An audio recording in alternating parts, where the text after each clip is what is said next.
All right, I'm going to go ahead and call this special meeting of the Camarillo City Council for Tuesday, March 17, 2020 to order. May I have a roll call, please? Councilmember Craven. Here. Councilmember Mulchay. Present. Councilmember Kildee. Here. Vice Mayor Santangelo. Here. Mayor Trembley. Here. Mr. Kildee, would you lead us in the flag salute? Place your right hand over your heart. Ready, begin. I Pledge allegiance to the flag of the United States of America and to the republic for which it stands, one nation, under God, indivisible, with liberty and justice for all.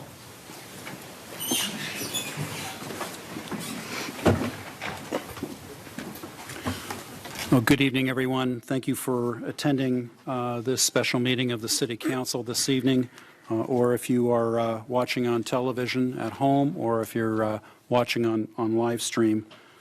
It is a gross understatement to say that the COVID-19 issue has been evolving rapidly. In fact, as you'll hear in just a few moments, we received a brand new order from the Ventura County Public Health Director that was issued at approximately 5 o'clock this afternoon. Like last Friday evening, you will notice that we up here on the dais, and it's also out in the chambers, are practicing our social distancing.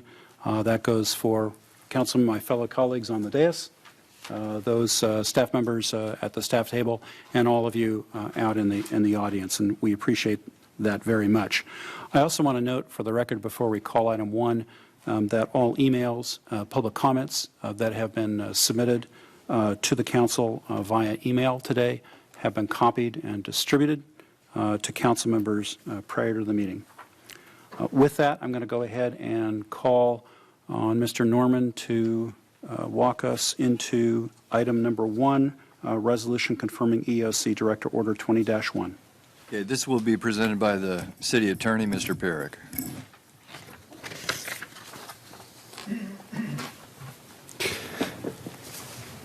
On March 16th of 2020 at 12:20 p.m., City Manager David Norman, acting in his capacity as Director of the Emergency Operations Center, which is abbreviated EOC, issued an order which includes limitations on mass gatherings and entertainment venues. That has been designated as EOC Director Order 20-1, the 20 being the year and the 1 being that it's the first. Pursuant to Camarillo Municipal Code Section 2.32030B4 and the Camarillo Resolution 2020-36, the order that was issued by Mr. Norman must be submitted to the City Council for confirmation at the earliest practicable time. The resolution presented to the Council in your packet, which is Attachment 1, if adopted, will constitute confirmation by the City Council of the EOC Director Order. By way of background, I know you've heard this information before, but for those who may not have heard, in December of 2019, reports began spreading about a flu-like virus that was given the name coronavirus or COVID-19.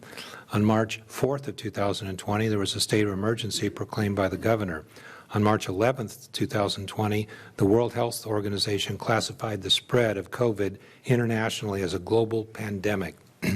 On March 11th of 2020, there was a gathering guidance policy issued by the California Department of Health due to COVID-19, which referenced gatherings and the number of individuals involved in the gatherings that were sought to be limited were over 250. As you'll hear later, that number has since gone down in terms of the number of people that would constitute a gathering. On March 12th of 2020, Dr. Robert Levin, Ventura County Health Officer, issued a declaration of local health emergency in which he proclaimed and ordered that a local health emergency exists in the county of Ventura due to COVID-19. On March 12th of 2020, Governor Newsom issued an executive order which included an order that all residents are to heed any orders and guidance of state and local public health officials. On March 13th of 2020 at 9:04 a.m., Mr. Norman, as the director of the EOC, issued a proclamation ordering that there is a local state of emergency which now exists in the city due to COVID-19. On March 13th of 2020 at 7 p.m., there was a special meeting of the City Council. That was this last Friday, at which time the Council adopted Resolution 2020-36, confirming the existence of a local emergency and ratifying the EOC's proclamation of emergency. On March 13th of 2020, the California Department of Public Health issued the following. It's a CDPH guidance for the prevention of COVID-19. That is included in your agenda packet. On March 15th, 2020, the Center for Disease Control issued what is referred to as an interim guidance for coronavirus disease 2019. And then that included a recommendation that for the next 8 weeks, the organizers of large events and mass gatherings cancel or postpone events that consist of 50 people or more. Remember, the previous number was 250 throughout the United States. And further, that events of any size should only be continued if they can be carried out with adherence to guidelines for protecting vulnerable populations, hand hygiene, and social distancing. On March 16th, 2020, just yesterday, at 12:20 p.m., Mr. Norman issued Order Number 20-1 that I mentioned in my earlier comments, which includes limitations on mass gatherings. That order is attached to the resolution in your packet as Exhibit A. On March 16th, 2020, at 1 p.m., the public health officers of 7 California counties, that would be Marin, San Francisco, Contra Costa, Alameda, Santa Cruz, Santa Clara, and San Mateo, as well as the city of Berkeley, issued virtually identical orders directing individuals living in their respective counties to shelter at their residence, except for essential activities and essential businesses and government services, prohibiting all non-essential gatherings of any number of individuals, and ordering cessation of all non-essential travel. A copy of the order that was issued by the County of Marin is attached to the packet as an example of one of those orders. In addition, Section 11 of the Marin County order, as well as the orders from the other county, has this provision in Section 11 regarding enforcement, and I'll just read it. It says, pursuant to Government Code Sections 26602 and 41601, and Health and Safety Code Section 101029, the health officer requests that the sheriff and all chiefs of police in the county ensure compliance with and enforce this order. The violation of this order constitutes an imminent threat to public health. Marin County also issued what is referenced as a frequently asked questions with respect to their order, and that is included in your packet. The agenda says, at the time of the posting of this agenda, the Ventura County Public Health Officer had not issued an order similar to those in the Northern California counties. Well, that shows how fast this is all moving, because we did receive such an order that Mr. Norman's going to talk about at approximately 5 p.m. today, and that's been distributed to the council and is available to the public. On March 16th, 2020, the Ventura County Public Health did issue a guidance on COVID testing, which is attachment 3 in your packet. This includes information on COVID-19. And there's a hotline for questions by the public. There's also information about a Facebook group, and the public also can have questions answered on the through the website and social media. Then on March 16th of 2020, obviously a very busy day as they all are, there was issued what is referenced as the President's Coronavirus Guidelines for America, which is attachment 4.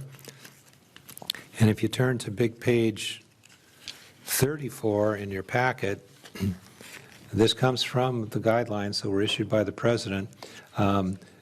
He references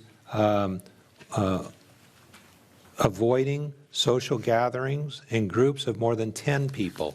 So you can see that the number of people that are designated as declined even over the course of the last week as what constitutes gatherings, from 250 down to 50, and then per the President's guidelines down to 10. So I would say in summary that there are obviously several guidelines, and there's also several orders that have been issued by all levels of government relating to COVID-19 at the federal level, at the state level, at the county level, and at the city level. And we expect that that trend will continue in the future. With regards to the authority of the city to issue orders with respect to COVID-19, we do have state law. I've referenced this in my previous presentations to the council. It is Government Code Section 38791, and I'll read it. It says, by ordinance, the legislative body of a city may provide for a chief executive who, during periods of great public calamity, such as extraordinary fire, flood, storm, epidemic, earthquake, sabotage, or enemy attack, shall have complete authority over the city and the right to exercise all police power vested in the city by the Constitution and general laws of the city.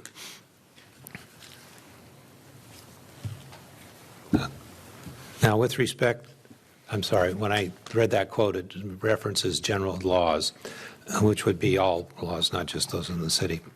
Now, with respect to the city's ordinance, that is found in Chapter 2.32, specifically Section 2.32030B4, which states that the EOC Director, Mr. Norman, may, quote, develop and issue rules, regulations, proclamations on matters reasonably related to the protection of life and property as affected by the applicable disaster and or emergency, provided, however, such rules and regulations must be confirmed at the earliest practicable time by the City Council. And that is what we're doing tonight with respect to this item, which is the resolution that's before you. It's attachment 1 in your packet, which would confirm the Executive Order 20-1 that was issued by Mr. Norman.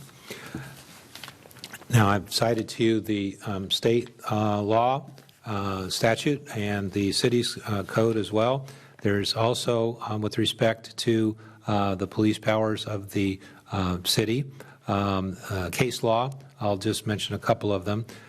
First of all, the legislative power of a city under the California Constitution, Article 11, Section 9, within its borders, is as broad as that of the state legislature, subject only to limitations of general law. That case citation is the Candid Enters case, a 1976 case.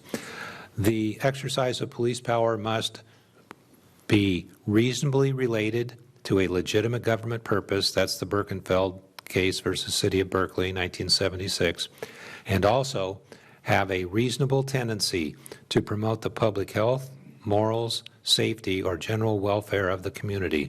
That is the Carlin versus City of Palm Springs case, a 1971 case. So that's the legal authority upon which the council is being requested tonight to consider the resolution that's before you to confirm the executive, the order that was issued by the EOC Director, that being Order 20-1. And I'm available to answer any questions. Thank you, Mr. Pierik. Before I call for any public comments, do any members of the council have questions for Mr. Pierik on this item number 1?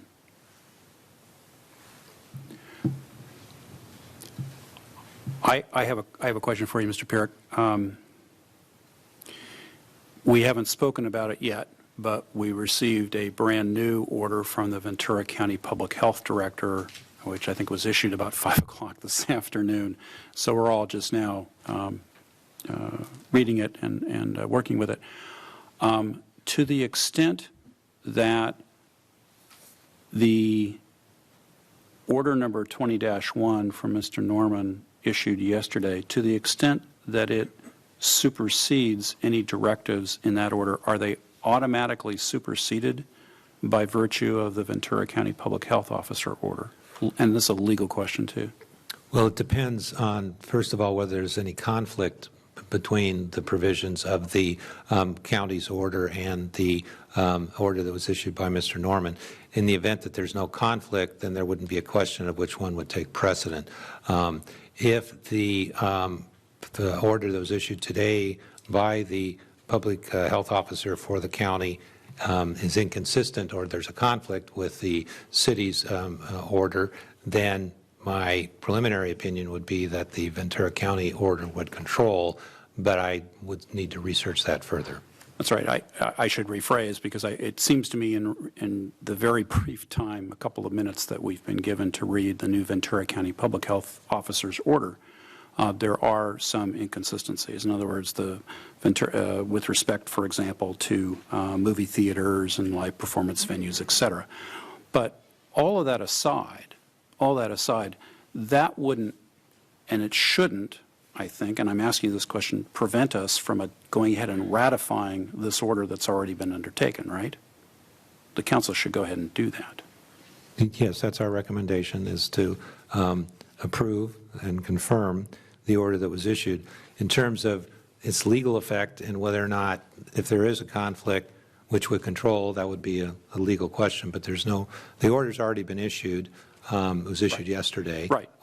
So now we're just, the decision point here tonight is whether or not to approve the order. I wouldn't suggest trying to go through and harmonize the order or amend it or revise your resolution. I think that if there is, as I said in my earlier comments, any conflict, and apparently you've come to that conclusion that there might be, between the county's order and the order issued by Mr. Norman yesterday. Of course, we didn't know what the county was going to put in their order yesterday. We had no idea until 5 o'clock this afternoon. That's right. So when that order was drafted, we didn't know what the county's order would say. So we will obviously need to take some time and compare the two. I will need to do further research to see whether or not the county's order would be controlling over the order that was issued by Mr. Norman or not. Yeah, my gut tells me is that any inconsistent provisions in the order issued yesterday by the city manager acting as capacity as EOC director, to the extent that there are inconsistencies in today's just issued order by the public health director, they would supersede that directive by operation of law. But again, that's the question that I had posed to you. Without doing the research, I can't say if I agree or disagree with that. Okay. But I do know that under the general principles of supremacy and preemption, that the higher level of government, when it adopts a law, if it conflicts with that of a lower level of government, that it would, as a general rule, be controlling. So, for example, if the federal government, well, first of all, the U.S. Constitution controls everything, but if the federal government has a law and it's inconsistent with the state law, then the federal law will preempt the state law. If the state has a law and there's a county or city law that's inconsistent with the state law, and the state is what's called occupied the field, then the state law would control. So as you go from the federal government down to the local government, there is a series of questions that need to be asked, and certainly we'll be doing that. But I wouldn't, if the question is would I recommend not proceeding with the resolution tonight or trying to modify it here from the dais, my answer to that is no. My recommendation would be let's, if you're so inclined, to adopt the resolution tonight, then provide some time for some research to be done to determine to what extent the order may continue to be enforced in light of the county's order that we got a half an hour ago. Right. No, I quite agree with that. All right. I have a question. Oh, Mrs. Craven. Yeah, my question is not questioning your order. It's questioning how the affected businesses were notified. So number 12 on page 9 of the item says, pursuant to the authority granted to me by all applicable laws, including but not limited to government code section, and it goes on a little bit with government codes. I hereby order that entertainment venues, including but not limited to movie theaters, live performance theaters, comply with the CDPH guidance, entertainment venues, Exhibit 2 hereof. How were the movie theaters notified? Mr. Vaca, can you address that, please?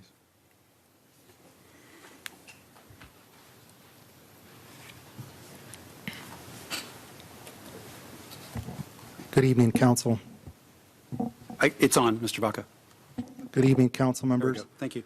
We had our code compliance staff hand deliver the updated order of the EOC director with the attached CDPH guidelines personally to the management of the theaters yesterday.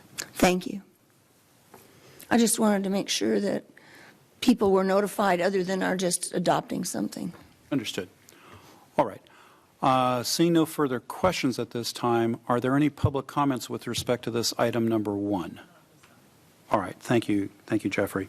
All right. Let's turn it back to the council then. And no further public comment at all on item number 1? Can I ask a question? Hang on. Okay. Seeing none, let's bring it back to the council. Just want to Mr. ask Kildee. one. Okay, so, and maybe this is a question for Dave, I'm not sure. So we've got the governor, I believe, is still saying 50 or less. You have the federal government saying 10 or less. But I don't see this resolution addressing that at this point. So are we still at the original number? 50. Kevin. This conversation is going to be obsolete in about 5 minutes. Okay. You don't have to answer it then. Yeah. Okay. It will be. All right. I'm sorry. Thank you. It will be superseded. That's why I asked if it was a Dave question. All right. Let's bring it back to council. Council members, do you have any comments on this? And if One not, comment. then I would want to move to a motion on this one. I just want to ask Mr. one Kildee. quick comment. I know Mrs. Craven, I believe, has addressed the food. How are the other ones getting notified, the gymnasiums, the fitness centers, wineries, and so on and so forth? How will we address that? They're not Well, in this. we're not there yet, but we're going to get there in about 5 minutes. Okay, so I'm a little premature on that as well. Yes. Okay. We'll be there shortly. This item is only with respect to yesterday's order 20-1. Okay, got it. It's like yesterday's newspaper. That's how fast it's going. Yeah, it is. All right. If there are no further comments, I think it would be an appropriate time to entertain a motion. Move that we approve this as submitted. Second. All right, and the suggested action, Mr. Kildee, is to adopt the resolution confirming the order, correct? Yes. All right. Any further comments? Please vote. So we're going to do that. we can't roll do call that. again. Oh, that's right. Yeah. We are. Gotta do a voice. We have to get closer than 6 feet to vote. That's That one. right, we do. I'm sorry. That's Yes, okay. you'll note for benefit of the public, we normally have an easy ability to press our voting buttons, but now, because of social distancing and our now newly spread out distance on the dais, we are going to roll call votes. So thank you for that. Madam Clerk. Councilmember Craven. Yes. Councilmember Mulchay. Yes. Councilmember Kildee. Yes. Vice Mayor Santangelo. Yes. Mayor Trembley. Yes. That motion carries unanimously. All right, thank you, Jeffrey. We will now move to item 2 on the special meeting agenda. And this is item 2, response to public health emergency. Consider and discuss actions to protect public health due to COVID-19. And there are 8 separate sub-items under this particular item. And with that, I will, let me just do one thing first, though. As we do in each of the meetings, if members of the public want to offer any comments on a specific agenda item, please feel free to fill out a blue speaker's card, hand that to the city clerk, and we will take public comments on each item as they arise in the course of business. Thank you. Mr. Norman. Thank you, Mr. Mayor. So tonight we are going to cover, and I'm sorry this print is so small, but I'll talk through it. We're going to talk about the update on the Ventura County Public Health Office guidance, which has now become an order. We're going to talk about the legality and enforceability of local closure orders, which we just did, so I'm not going to cover that in my presentation. We're going to review the City Council's past decisions, including special events and some other special events, Camarillo Ranch, and Farmers Market. Sorry about the glitch there. We're going to talk about consideration of City Hall closure to the public, and what we may be doing for the March 25th City Council meeting in terms of how people participate and how it's presented. We're going to talk about consideration of City Council action to cancel July 4th fireworks, concerts in the park, and Law Day dinner. We're going to talk about allowing parking for restaurant pickup orders, and the reason for that will become clear in about 2 minutes. We're going to talk about review of economic relief available to small businesses. We will talk about preventing residential and commercial evictions, and we will review city communications to the public to date, and any other issues the council feels like it needs to discuss now or for in the future regarding this incident. There we go. Camarillo Ranch Weddings and Events and Farmers Market finally appeared. Okay, so today's public health officer order. The context for this is that there are 6 new cases of COVID-19 infection in the county since yesterday. Those cases appeared yesterday. There are a total of 9 new cases, and the new or 9 total cases. There are, and all the new cases are under investigation. They cannot make a determination right now whether some of those are community transmission. Now, what's interesting about this order is that it is not guidance as it was before. This is a real public health order covering all jurisdictions in the county of Ventura. This came at 5 p.m. this evening. So we will read the meaty part of this tonight. So I want to pull that up on the overhead.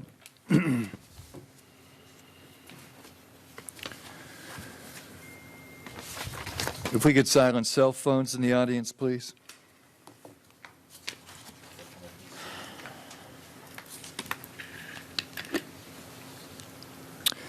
Okay, so this is the first page of the health order.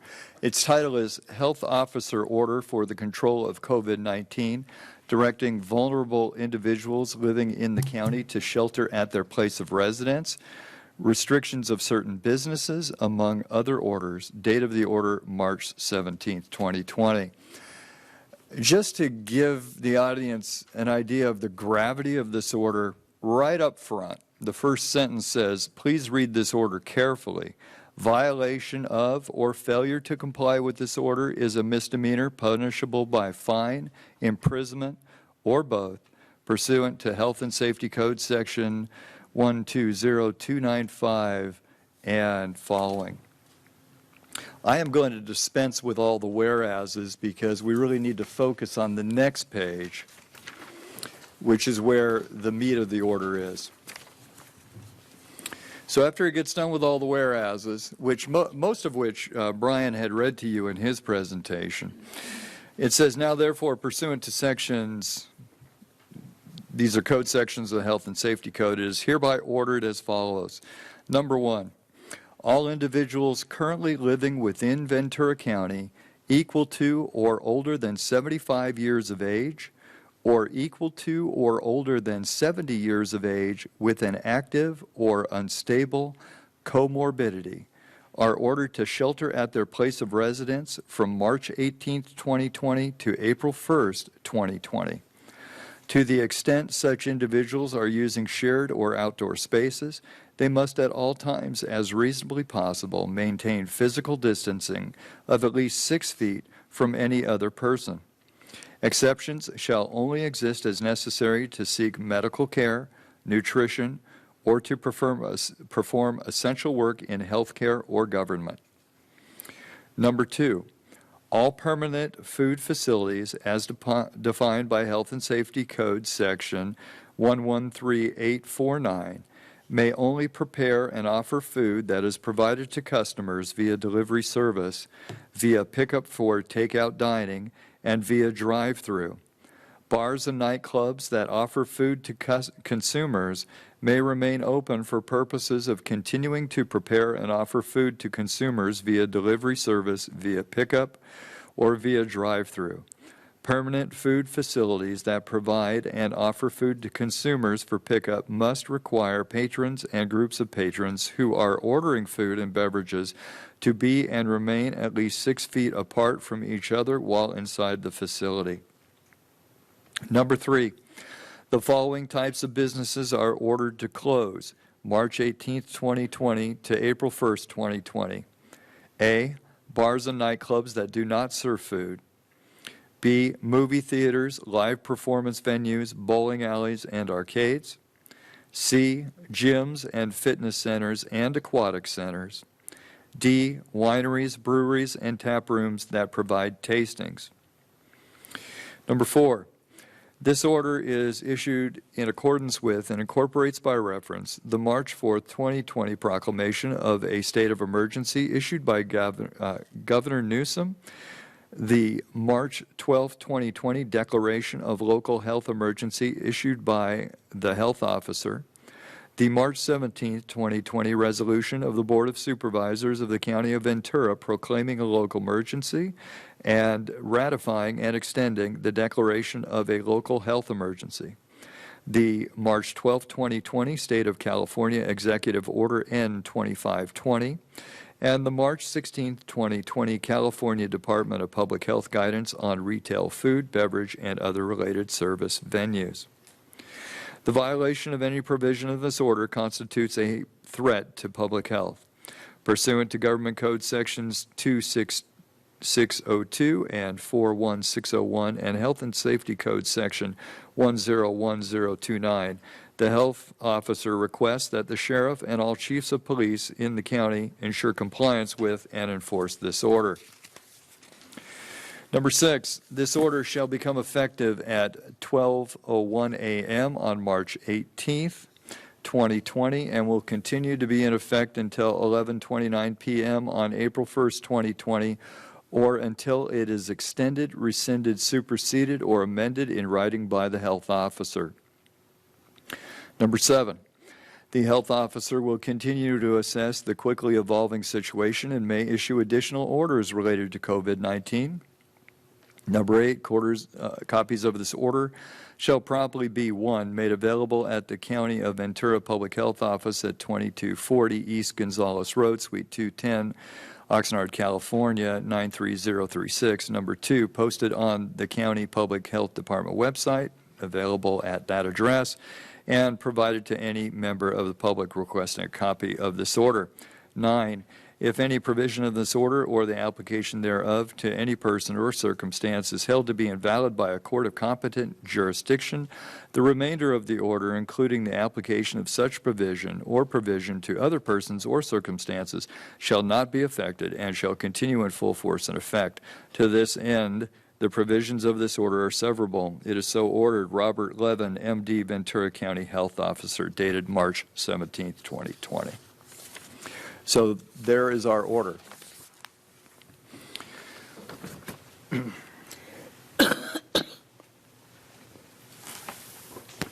terms of reviewing Camarillo's past actions in light of this order, when it comes to the Camarillo Ranch, we know it is a city-owned property.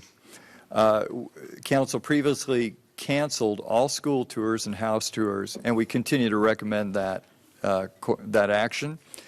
Weddings and family events would now be restricted to 10 persons per party, unless the City Council takes its own action to just cancel or postpone weddings and family events. And I'm going to stop here for discussion. All right. Just a couple of comments, Mr. Norman. When you were reading the new Ventura County Public Health Officer's Order, I want to reiterate something in Section 2 in the second sentence, because I think there was a word that was skipped. It says, bars and nightclubs that offer food to consumers may remain open only for purposes of continuing. Yes. Only for purposes of continuing to prepare and offer food to consumers via delivery service, via pickup, or via drive-through. And then secondly, sorry to pick notes on Section 6, I believe you said it was in effect until 11:29 p.m. on April 1, 2020. It's actually 11:59 p.m. on April 1, 2020. Sorry to pick notes, but I want to make sure that's cleared up before we go on to this. Thank you very much. All right. With respect to Camarillo Ranch, are there questions from the council members of Mr. Norman on this? I want to ask questions first, and then we can do comments in a minute. Mr. Kildee. Yeah, Mr. Norman, and I believe we touched upon this on the last meeting we had, but how many weddings and family events are booked now through the end of March and April? Good evening, Council. Regarding the events at the ranch, all events have been postponed, except for one which was canceled. So for all the events that we spoke about the other evening for March and April, those have now been rescheduled. All of them are rescheduled? Yes. To June or later, or do they have, or they just said rescheduled? Have they got a specific? I don't know what date specifically, but after May. I don't know if that means June and then forward. And also with regard to the 10-person per party, it is Command Performance's position that it's just not profitable for them to have events of 10 persons or less. So they don't expect to have any requests nor to be able to support those type of events anyway. And also, they would like to continue to make reservations for future weddings, so they'd like to keep their office open to continue to do that, knowing that the reservations would not be made until later this year and only under the guidance or the directives provided by whether it be the council, the state, or federal government. Ms. Santangelo. I'm just curious how the weddings got postponed or moved. Was it a request from the bride and groom, or did we help make that happen? Yes, the brides and grooms were being kept up to date with the information that Command Performance knew as we then, city staff, provided that information to Command Performance. But as of this weekend, when the new guidance came out, we were in contact with Command Performance, and so they started making phone calls. So it was a combination of both, and all parties have been keeping their eye on what's been going on. I just commend you for that, because it would have been heartbreaking for it to have to be told to them that they can't have their wedding. So I appreciate that. Thank you. Mrs. Craven. The wedding scheduled for this past weekend, did it go on? The wedding, that one wedding did, I believe that was on, I don't remember, it was Friday or Saturday, that one went on, and that was the last one. Okay. I just want to make sure that wasn't the one we managed to get canceled or something. No, we did fulfill that Okay. contract. I'm curious on this 10. It came from the president. I haven't seen it in anything else, but not much has been issued since then except the public health officer's orders, and they don't mention 10. So the 10 people that we have up there, that's under a recommendation or a guidance, not an order, right? That's correct. A lot of the things that have been referenced in, for example, number 4, have come through as guidances. For example, the information from the CDC is usually couched as guidance. It's interesting about the president's order, because Brian and I were trying, or his recommendations, Brian and I were trying to figure out what it really means and who's really, how much force it has. And so when you go to the CDC website, it has a small banner that says, President, issues recommendations, to help stop COVID-19, please click here, and it sends you to whitehouse.com. And then they have a 2-page, thing on that. And then it says, for more information, please click here for CDC, which sends you back to that blurb, which sends you back to the one, it's just a loop. But the CDC, it's like they're really not taking responsibility for that pronouncement, but they're not saying, dismiss it either. So the 10 thing, it really depends on if the council wants to follow the president's recommendation. Some professionals would say that we have to.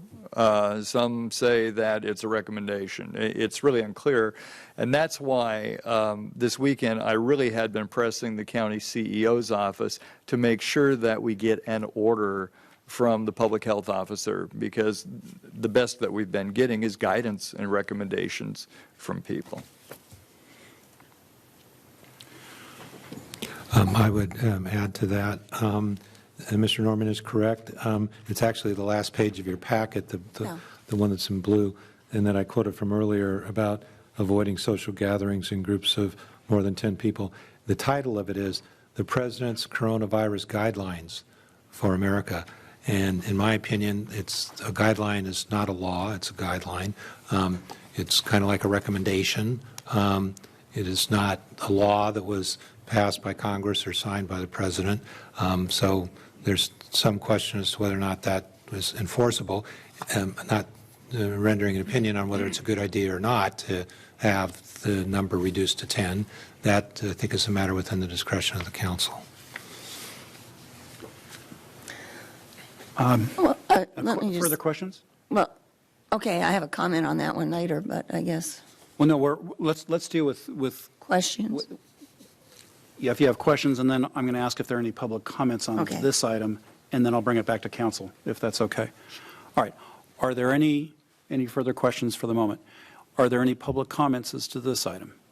All right, hearing none, let's bring it back to the council, and Mrs. Craven, start us off. Well, it appears we're not going to have any events at the ranch house, so I don't know whether it matters if it's 10 or not. I just was curious about whether the president's suggestion to me of 10 or more really mattered when if we were going to be discussing numbers. Excuse me, Mr. Mayor. What's interesting about the 10 is that for cities around the county, in discussions with city managers, and we discuss all this every day. We have a standing call every day on COVID-19. Some cities and their councils are using 10 as the standard for meetings based on this. Other people they don't really have a standard. They're just using whatever guidance they've happened to come on. It's very disjointed that way. But 10 seems to be, if someone has to settle on a number for a meeting, that seems to be what people are focusing on, because that's something that, the president said and people are using it. That's about the best. It's the only thing the president has said people are using or following. Well, I have a view on this, but why don't I wait until you all speak? So, Mr. Mulchay, were you next? Yeah, I was going to ask a question similar in line with Mrs. Craven's. I guess, and it doesn't matter here, I agree that if all events have postponed, for that matter, and 10, if we're going to go with 10, or honestly, if we're going to do anything less than 50, it's probably just not tenable for the ranch house and for the vendor, the operator out there. And I'm sure they would prefer that everything be postponed. I had a question of clarification on the president's guidelines for America. In 10, and I don't know, is 10 people, just period, 10 people, regardless of whether or not social distancing can be achieved within the setting? Say, i.e. here, where we're having a public meeting, there's more than 10 people, but we are able to achieve proper social distancing? In the 2 pages that are given here,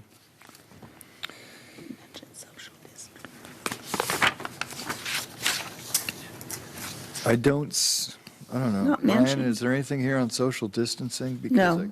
No, there's not. Other than encouraging it, I think. Avoid But social gatherings in Yeah. groups of more than 10 people. yeah, okay.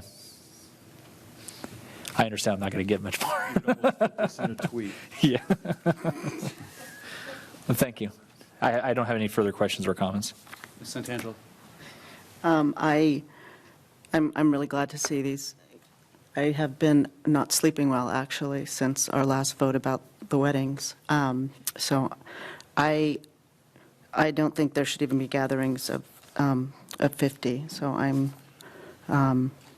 if they're not going to have gatherings of 10, maybe we just say there are no events for the time being. So, I would, go ahead, I'll wait to speak. No, that's all right. Mr. Kildee first, then Mrs. Craven. Mr. Kildee. I don't know if this is premature or not, but I thought I heard that Command wants to at least take reservations for future events there. And if that's the case, what criteria will they use? I mean, in other words, I've been in the tuxedo business forever. Typically, still, not as much as it used to be, but June and July used to be the busiest months in weddings. There are weddings, throughout the year now. But if, in fact, they want to take, reservations, what criteria, if any, should we develop for that? They're booked. Councilmember Kildee. Let's see, Carmen, where are you? I think the intent, if I understood Carmen's conversation with Command Performance, is that they would book weddings as though they were pre-COVID-19, with the understanding that if orders have not been lifted, then those plans would be canceled or yet postponed again. Is that correct? That's correct, yes. Yes.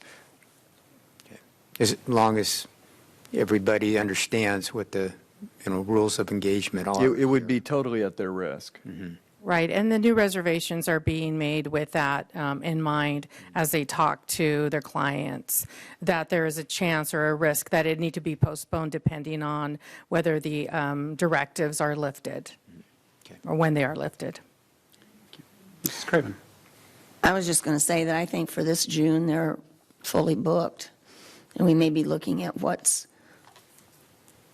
I don't know how long this is all going to go, but I don't think there'll be new bookings for this June. I think at least the last meeting I attended, they said they were booked for June and July of this year. So I don't think those will be new bookings. I just wanted to address something else that Mrs. Nichols brought up a little bit ago. She said they would like to continue to operate in the office on the farm. Even though there would be no events at the farm, at the ranch, I don't see any reason to not allow them to continue working in their office just as we're working in the offices here. I have a thought on that, but I'm going to hold it. Ms. Santangelo? I'm sure you're doing this, but you're probably looking ahead to June and in discussion with the people that have events booked, just in case. That's right. So, Mhm. Okay. So my thought on this, and I came prepared tonight to say that, not knowing that about the 5 o'clock order yet, I came prepared to say that we should cancel all events, all gatherings at the ranch, all family gatherings, and that no events would occur until the local emergency health orders are lifted. I think that is, it sounds to me like that may occur de facto, but I think that we should consider making an affirmative statement to that effect so that we offer some clarity. If bookings are made, then I certainly would want the folks who are making the bookings to understand that. And Mrs. Craven, I do have a comment on the office issue in a minute, but I'm going to wait on that. I think we should make a declarative statement on this because I think it will make it more clear. So I wanted to pose that to all of you for consideration. Tell us the statement again. That all events at Camarillo Ranch are canceled and no events will occur until the local Ventura County Public Health emergency orders are lifted. I'll move that. I agree with that. No? I'll take a motion anytime, but can you hold on for a second because I think Mr. Mulchay has a question. I had a question, kind of a point of clarification, because I'm not familiar with how these usually end. At the tail end, assuming that we get through, we're going to get through it. But do emergency orders, and once they're enacted, do they tend to wind down before they are disbanded? and called off? Or do they tend to, once it's determined, kind of come to a sudden stop? Do you know what I mean by this, by the question? The way we're ramping in a way down the size of groupings, would they then ramp up before eliminating the order, or? Well, talking about the order that Mr. Norman read, Section 6 says, the order shall become effective at 12:01 a.m. on March 18th of 2020 and will continue to be in effect until 11:59 p.m. on April 1, 2020, or until it is extended, rescinded, superseded, or amended in writing by the health officer. So I read that to mean that this is the order that stays in effect until April 1 and would expire on April 1 unless one of these events happens, that it's extended or rescinded or whatever it might be in writing by the health officer.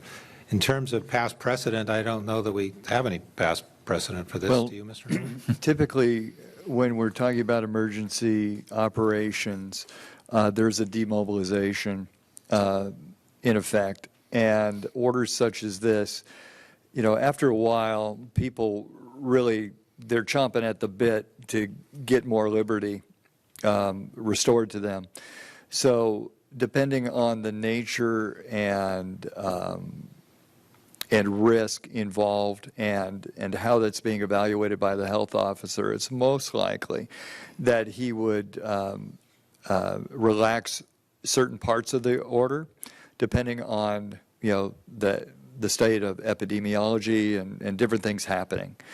And so it would be unlikely that all of a sudden, everything's, rescinded and it goes away. They usually wind them down. Because part of the county's enacting of the emergency orders is also a funding mechanism to where they can get reimbursement. Is that reimbursement, can they only apply for that reimbursement for funds expensed during the emergency order? So as to say, if most of the public health concern is over, but yet there are still ongoing financial costs to, them winding it down, would they thus keep it open? So, for example, in our case, we declared a local emergency.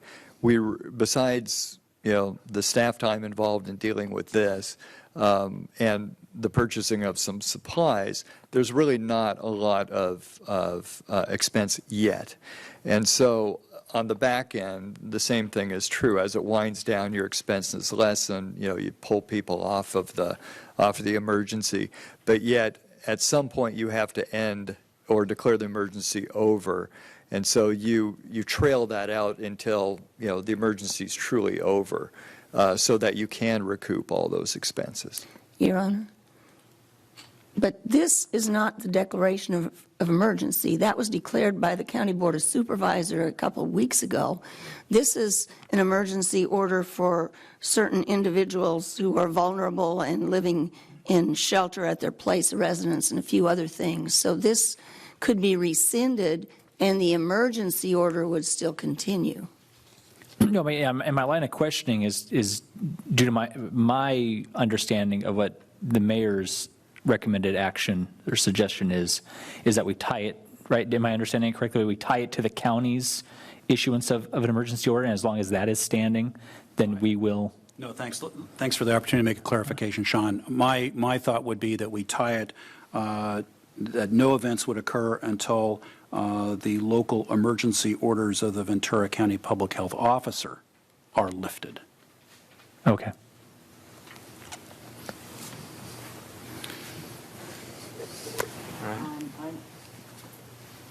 I will move the suggested action from the mayor. I'll second it. All right. Are everyone clear on the motion? All right. Please, we have to do a roll call. I almost said please vote. Councilmember Craven. Yes. Councilmember Mulchay. Yes. Councilmember Kildee. Yes. Vice Mayor Santangelo. Yes. Mayor Trembley. Yes. That motion carries unanimously. Thank you, Mr. Norman. Let's go on to the next topic, please. I thought there was going to be a discussion on the office. Oh, thank you. Thank you for that. My thought, Mrs. Craven, is, at some point, we're going to have to talk about City Hall and whether or not, and I think Mr. Norman had it up there on the screen, how City Hall, up to and including closure of City Hall, may be affected. My thought was that with respect to Camarillo Ranch, we should treat it in the same manner as City Hall, and so I wanted to see if we could defer the discussion on that discrete item until we have a discussion about City Hall. Sure, talk about them at the same time. Yes. Okay. Okay. We're good on that? All right. Mr. Norman, let's go on to the next then. Thanks. The next is Farmers Market. The next is Farmers Market. As we know, it's on city property, and it is subject to a special event permit. It was canceled last weekend because of uncertainty about where health orders were taking in, also because of rain. Now, it is encouraged to continue by the public health officer. I asked this question directly of the public health officer at a 1:30 conference call, and I asked him about farmers markets in general, and he says we encourage those to continue with controls. So they're encouraged the public health officer is encouraging farmers markets to continue with controlled access and proper social distancing in entrance lines and in the market. And so, as we know from last Friday's discussion, and it has only been till Friday since we met on this, and that's how fast it's going. Molly and Ruff had talked about what they would be doing at the market. They would be staffing, they would have professional staff, not volunteers, but professional staff at the entrances, and they would be instructing about social distancing. And they would have flyers with best health practices and hand sanitizer available. Now, Molly and Ruff are here and here to address you also tonight to talk about farmers market going forward. All right. Before I hear public comments, let's see if there are any questions from council members for Mr. Norman. All right. Hearing none, we're going to go to public comments on this item. First public comment will be from Molly Corbett.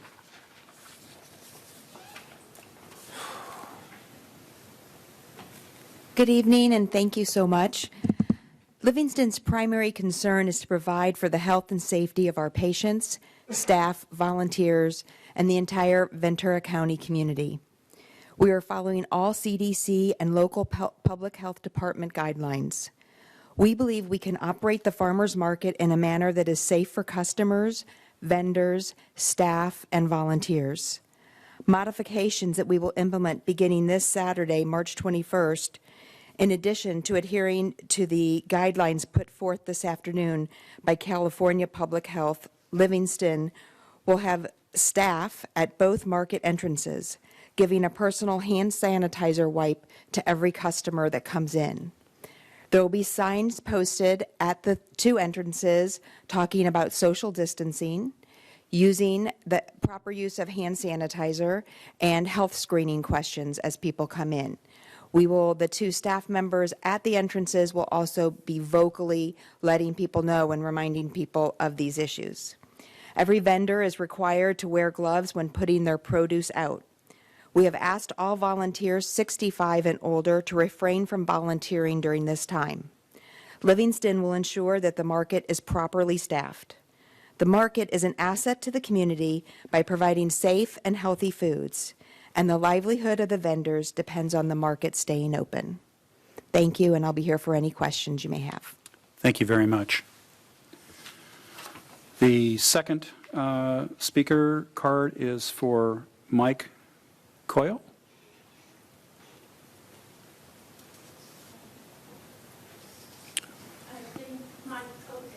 Or Mike Cogan, excuse me.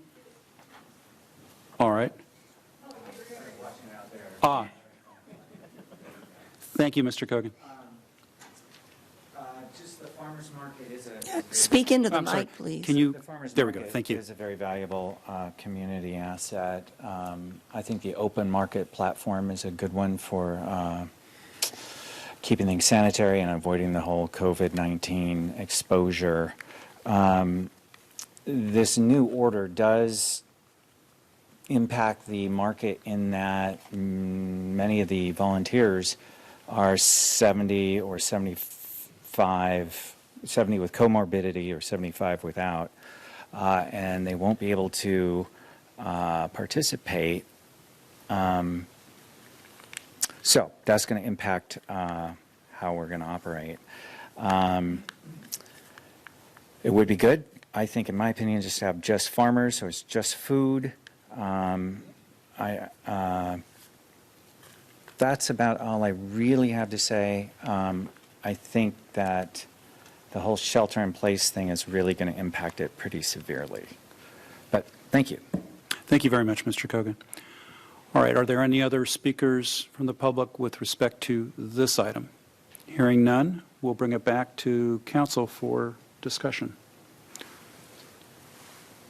I think I saw Mrs. Craven's hand first. My opinion is the same as it was last week. I think the farmers market should go on. Nobody said anything about closing down grocery stores, and this is a very good source of fresh fruits and vegetables, locally grown, helping farmers. Not all of them are local, but most of them. They certainly are certified in their good vegetables and fruits, and I think it should continue. Mr. Kildee? All right. So I have some questions. So with the order, my understanding it's if you are 75 years or older, or if you're 70 with some health issues that, well, it says here, you're ordered to shelter at your place of residence. So if that's the case, will they be checking ID? Because invariably somebody is going to come that's of that age here. So that's my first question on this. I don't know if they have a... I think we have... I have an answer. I think that's probably a question for Ms. Corbett from Livingston. I'm not so sure, but you can ask her if you want to.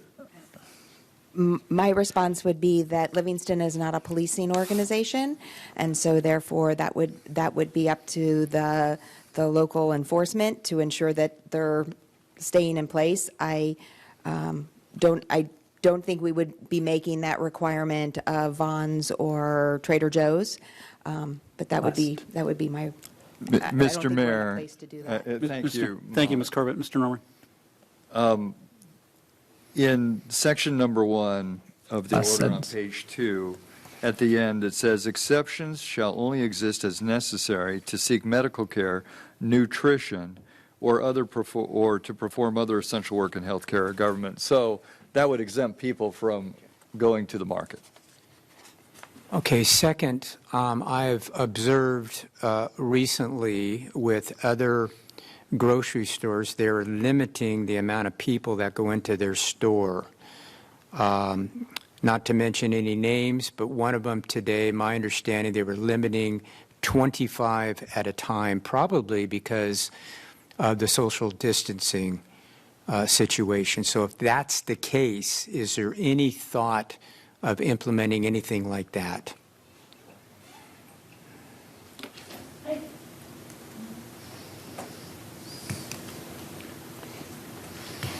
I really don't think. Hi, Ms. Smith, I'm sorry, we don't have a speaker card for you, so could you just identify yourself for the record, please?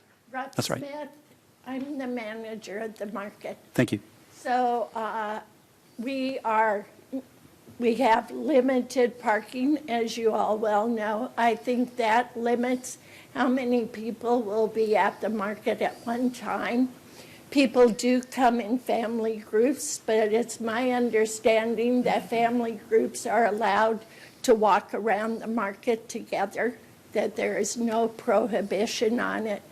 And I do not think we would need to restrict how many people are in the market. We have many vendors that they could go to. It's not like a grocery store where you go pick up your produce or all of your groceries and then you're in one long checkout line. When you go to the farmer's market, you pay each vendor separately.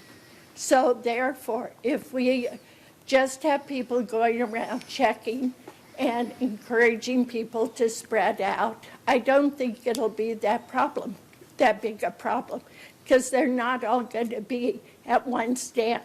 They're going to be at 50 different stands or 40 different stands. I have another question, if I might add. Please. One other question. What are the hours of operation? 8 to noon. Okay, have you thought about maybe limiting the hours? That would just push more people Yeah. in a smaller time space. Okay.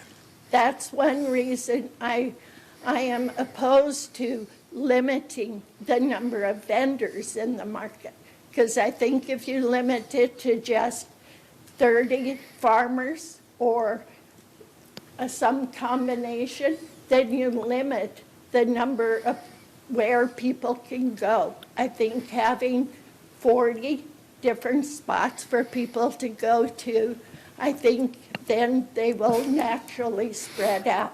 People are not all going to get in one line, especially as Molly pointed out, we will have public health people from her office who are going to be talking to people as they come in and talking about social distancing and the importance of spreading out. Okay, thank you. And condensing it to 3 hours or 2 hours, it just would make more people coming all together. All right, thank you. Thank you, Ms. Smith. Mr. Mulchay, question No, comment. or comment? Okay. Please. Now's time. I'm with Charlotte in that my opinion on this hasn't changed from Friday. I still think that if you want locally grown, healthy, fresh food, the farmers market is a great resource to achieve that. I don't have any concern with their ability to comply with social distancing. I think I said it on Friday that I actually feel I'd feel more comfortable shopping at a farmer's market than I would at my own local grocery store, just because of the very nature and the setup of it. Its porous border doesn't allow you guys to police the traffic coming in or allowing a certain number of people coming in, because they can come in from all different angles. Trying to lock it down, so to speak, is I don't think it's attainable. But to that end, I've gone to the farmers market many times, and even when there's not a health emergency, you can very freely walk around the farmers market. People come in bit by bit, they leave bit by bit. It's never super packed or crowded. It's very breezy and open. And to that end, I don't see a concern. I know several people who do their weekly shopping at the farmers market because that's their reliable source for fresh produce. And having gone to the supermarket lately, you'll notice that there's quite a run on it, and there's quite a few limitations in some food categories there. So I know some of your vendors sell bread and the like. I was at Vaughn's on Sunday. There wasn't a single loaf of bread anywhere in that place. So if I know I can find bread at the farmer's market, I'll be there for certain. So for a lot of people, it is a very reliable source and a necessary source of nutrition and food. And we can't bar people from that. They need to eat. And by all means, if they're going to eat any food, then please eat that kind of food. So. I have a few additional questions, and I think they are properly directed to Ms. Corbett or to Ms. Ruff. So if one of you could come up, Ms. Corbett. My understanding is that the only vendors then at the market will be food vendors, correct? No? No, so farmers with produce, so agricultural vendors, food vendors with prepared food, so there will be no food preparation going on at the market. There will be no, we have notified one food truck that does food preparation that they are not to come on Saturday. We've notified another food truck that they can have their food available if it's to go, but there'll be no food prep available. We're following the guidelines set forth by California Public Health in regards to certified farmers markets in that respect, and that- we've canceled our music. So all other vendors are welcome to come. All like a craft vendor? At this point, yes, they have not, the regulations set forth by California Public Health just mentioned music at the markets. Yeah. And there's never more I'm- than like 10 crafters. Next question is with regard to social distancing for Ms. Corbett or Ms. Raff. What specifically will the instructions be if someone were to walk in terms of a distance, keeping distance from others? Sure. So we'll be reminding everybody if they're not in a family group to be maintaining 6 feet of distance. Obviously, that's not going. There has to be the exchange of currency when they make their purchase. So we will have extra hand sanitizing wipes available for people to use, not only when they enter the market, but as they go through the market as well. We do have a plan in place for the staff who will be working at the market if there was a sudden rush on the market and we had more people than was safe to keep the social distancing. Right. We would ask people to not enter the market. There's a large parking lot there, so we feel that we can safely ask people to stand in a line that also uses social distancing. So they wouldn't be right behind each other like a kindergarten line, but they would maintain the 6 feet. And then as people leave the market, others could enter. And that's what I was getting at. So you will implement that restriction as well? If we see that that's needed at the market, yes, we have that plan in place. And will the layout of the market, as you envision it, change at all with respect, because of these current orders, or are you still going to? No, each vendor space is over 10 feet wide. Some have 20 feet. So we feel confident that allows the vendors to have the proper social distancing from each other as well. Do you anticipate having the booths separated more than they currently are? In other words, separating them by several feet? Let me just get the question out. Thank you, Ms. Smith. Do you anticipate separating the booths any more than they currently are? We do not. Okay. All right. And as you understand it, the guidance by CDPH, this is a certified farmers market, first of all, Camarillo market. Yes, sir. Yes, farmers market is. And you understand that there is no guidance. No, let me backtrack. Other than agricultural folks or food, folks who have food, there is no guidance with respect to other vendors, other non-food related vendors from the state? I'm happy to review their guidelines again. We got them at about 4:15 today. But it says eliminate non-essential services such as bands and other entertainment. So that would be, we received a 2-page report from them, and it's specifically a bullet point under the certified farmers market guidelines.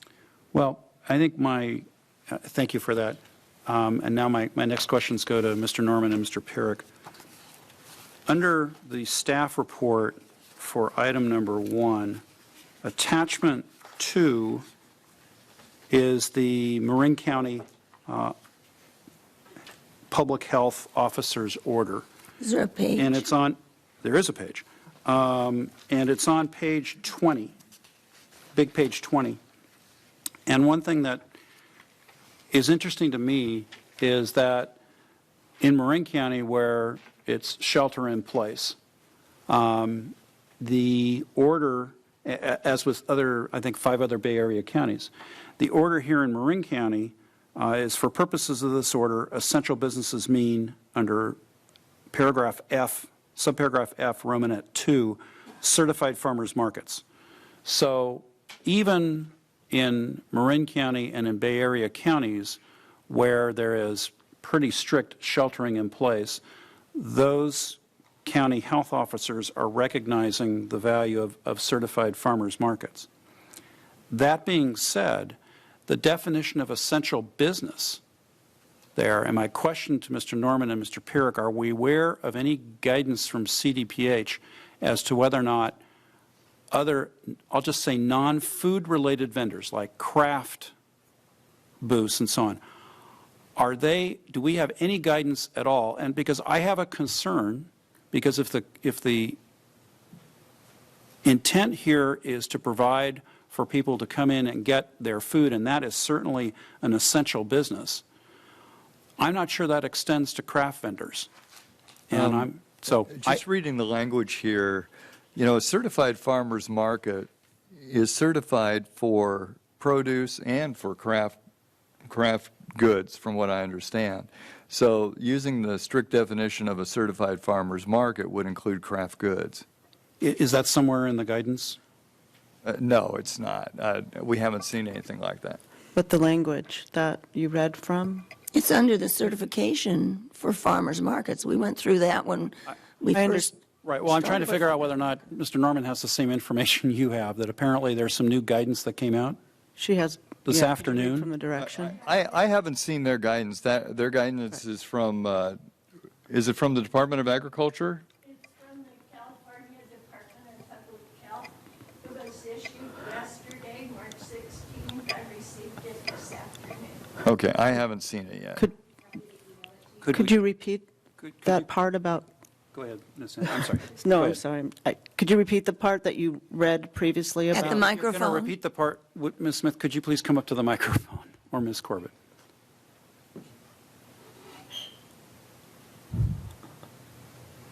Okay, so this was from the California Department of Public Health, and it was the guidelines concerning the coronavirus, and it was issued on March 16th. I received it this afternoon. It was forwarded from Ventura County, from the Environmental Health Department of Ventura County. Eva Guo, who is the person who comes and inspects our market, and she forwarded these guidelines. Could you just read the part that you About read before what? about the essential, I don't remember the exact words, do you remember? Eliminate non-essential, non-related services such as bands or other entertainment. That was, and suspend sampling activities, which we are going to do. And we are not going to have any food preparation. The tamale guy will bring his tamales, but they will be cold, wrapped in the corn husk, wrapped in cellophane, and the rest of the food's prepackaged. Okay, no, thank you. Thank you for that. But was there any mention in that guidance about crafts or craft vendors? No. Okay, thank you very much. Sure. Do you want to supplement? Thanks, Ms. Corbett. Just supplement about the craft vendors that, as Ms. Craven said, the craft vendors are certified under our farmers market certification. So it's not only for agricultural vendors, it is for craft vendors. So not every person who's selling a craft can be there. There are specifications and certifications for that, just as there is for the agricultural vendors. So they're really considered to be part of a quote-unquote certified farmers market. Correct. Just, you know, as a point of comparison, grocery stores sell non-food items also. Yes. Thank you. Sorry. Like toilet paper? I'll stipulate. I was going to say, they're not selling toilet paper, but. All right. Throwing it back to council. What, Mr. Mulchay? Oh, and I just wanted to comment in hearing them read out the guidance which they had from public health. The way I read it is non-essential to what is the embodiment of a certified farmer's market. So I understand, yeah, a band is not essential to the certification of a farmer's market, but yet agricultural vendors, food vendors, and craft vendors would be. That's what makes up a certified farmer's market. But a live band is not it. And so I understand you're casting that aside. Yeah, I don't have any particular qualms with it. Ms. Santangelo. I'm on. I actually disagree. I have been dealing with the essential versus non-essential in many different venues at work here. And although it's part of the credentialing for a farmer's market, I don't think that the crafts are an essential service. I want farmer's market to go on, and I agree with the public health officer. I think it's really important that we have as many places to get groceries right now, especially fresh produce. But I don't think it's without risk, just like I don't think a grocery store is without risk right now. So I want to look at ways to mitigate it, mitigate that risk any way we can. So I would ask or see if we could work something out that perhaps we could reconsider anybody that's not selling food. I also would ask that as a community we're looking out for our elderly residents and perhaps try and shop for them. I am very concerned about them being out and about. I talk to my parents, and the last place I want them to be is a grocery store. So although, we need to get out and get food, I'm hoping that our community is going to help out our elderly and people that are high risk that shouldn't be out in these places. And I was going to ask and comment about if you had like a sudden surge, because I think that with the problems grocery shopping, that I think you might actually have a few more people than you normally do. It's been slim pickings out there. So those are my comments. Ms. Santangelo, do you want to put any of those into the form? I mean, this is the city's, all the use of this property is subject to our special event permit issued by the city of Camarillo. So if I understand it correctly, council has the ability to put conditions on this special event permit. Is there a motion that you want to offer with respect to either the surge or the type of vendors, et cetera? Let's talk about it. What did we do last, or 3 days ago, Friday? I forget our words exactly. Did we have a motion on it? We just allowed it to proceed.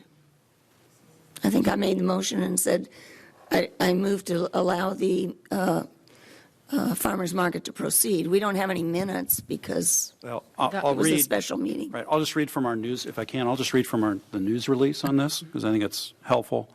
Livingston Memorial will implement several social distancing measures, including positioning staff at entrances, instructing customers about social distancing, distributing flyers with best health practices, and making hand sanitizer readily available. And then there's some other language there, but that's the gist of it.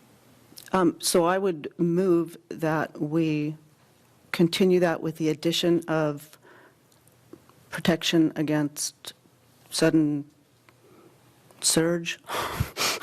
Well, I thought it was in there. Not the surge. No, I don't think it's in there. You mean taking measures to Prevent overcrowding or sudden surging? And elimination of crafts. I'm sorry. Right. None of this is easy. And elimination of Craft vendors.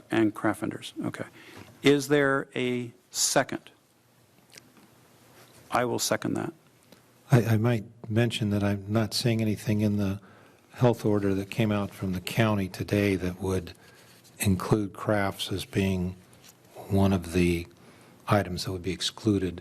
The only reference that I see to essential in the order is in Section 1, and that's talking about folks over 70 or 75, where they're allowed to leave their residence to perform essential work.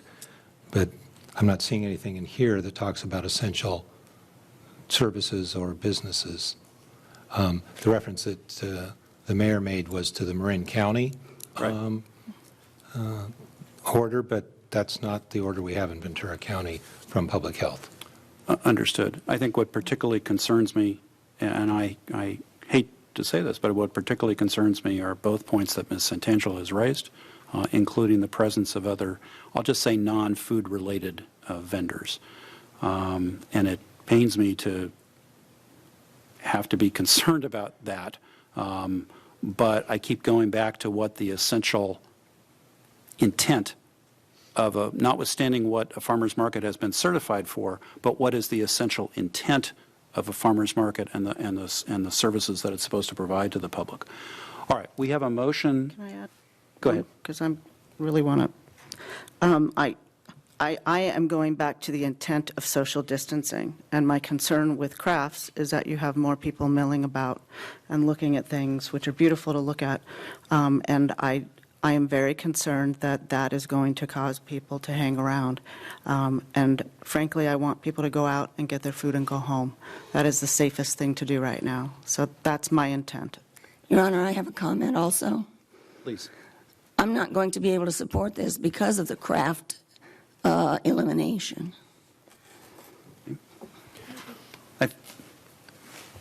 Okay, Mr. Kildee and then Mr. Mulchay. Mr. Kildee. Yeah, I know there's a motion and a second, Right. but I just have a couple of comments, if I may. I have a concern with this as well.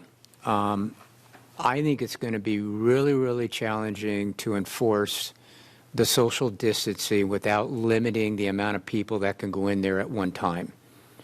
I was pleased to hear that if they're overrun, and remember, we have a little bit of a history here that most, if not all, the grocery stores, now granted, they sell a whole lot more than produce there, but they're getting an awful lot of people there at one time. Now, I would strongly be prepared that I think this farmer's market, because you didn't have one last weekend, you do have regulars that go there that are going to be low on vegetables. There's a real good chance, I hope I'm wrong, but there's a real good chance that there's going to be a lot of people that are going to show up there this Saturday. So we need to be prepared for that. So whether it's extra personnel or whatever it is, I think we really need to really prepare ourselves for this. Right now, my thoughts are that you go and you buy your produce and you leave. You don't necessarily stay in there any longer than what is needed. I do think, as much as I like crafts, I love crafts, but I think whatever we can do to speed that process up, because I really think that there's going to be a lot of people that are going to be there this Saturday. I really think we need to prepare for that. I may be wrong, but I always like to prepare for the worst and hope for the best in situations like this. So I do think that I am going to support that we do eliminate the crafts just for the, very short, foreseeable future in this until we get some more information about what specifically is happening here in the county, which we right now don't exactly know, because to my knowledge, they don't do a whole lot of testing, unless that's a whole nother subject. I won't bring that up right now. But we're going to get into this, and I would really strongly be prepared to limit the amount of people that are going to be able to go in at one time. Those are my thoughts. Yeah, I don't care to get too nitpicky. I don't see in Marin County, I don't see them drawing a distinction between different vendors within a farmer's market. I'm not seeing it in a lot of other communities that have far greater restrictions than we do in our own. It's my understanding there will be a few absences in regards to vendors at this upcoming and probably subsequent farmers markets. I'd assume, and you don't have to come to the microphone and nod your head if I'm correct in my assumption, but that would give you an opportunity to further distance out a lot of the vendors and possibly rearrange the way the vendors are. I know you kind of have a system, and the system actually works rather well, but to that end, to where there are holes, there doesn't need to be a hole, but you can space everything out a little bit more to a greater degree. as much as you can within the defined footprint you have. I know you don't want to crowd into, I don't know how much more you can take closer to the studio CI. The driveway, and you can't impact that. So you have your designated spot, so to speak. So to the extent you can fan out, you've said you will have, instead of volunteers, you'll have professionals manning the general entrances to the farmer's market. Like I said before, it's rather porous, so it'll be difficult to do, but I think from what I've experienced out there, at least in Camarillo, I know videos online kind of show the contrary, but what I've seen in Camarillo is everyone's been rather courteous, orderly, organized, respectful of one another. It's definitely what I've experienced in my outings to the local grocery stores and whatnot to pick up essentials. And I think as long as people are spoken to professionally and calmly, that I think, there can be quite a bit of crowd control that the professionals manning the entrances can accommodate. And I think people will be, for the most part, pretty orderly. I think they'll understand. So I don't see anyone else drawing distinctions. I don't see a need to draw distinctions. I don't know if crafts really make a lick of difference, honestly. All right. I think we've fully discussed the issue. There's been a motion and a second. Clerk, please call the roll. Councilmember Craven? No. Councilmember Mulchay? No. Councilmember Kildee? Yes. Vice Mayor Santangelo? Yes. Mayor Trembley? Yes. That motion carries 3-2. All right. Thank you very much for the farmers market representatives being here this evening. We're going to go on to the next issue, and I forget which one that is up on this. You might have a slide on that. Okay. One of several more, just saying. Review of, let's see, special event permits. Staff recommends revoking existing and/or denying any new special event permits. So rather than trying to, limit them to 10 people or so, it would be much easier for everybody just to revoke the existing or deny any new special. Now, I think Joe told me that all of the existing have self-selected to cancel. Is that right, Joe?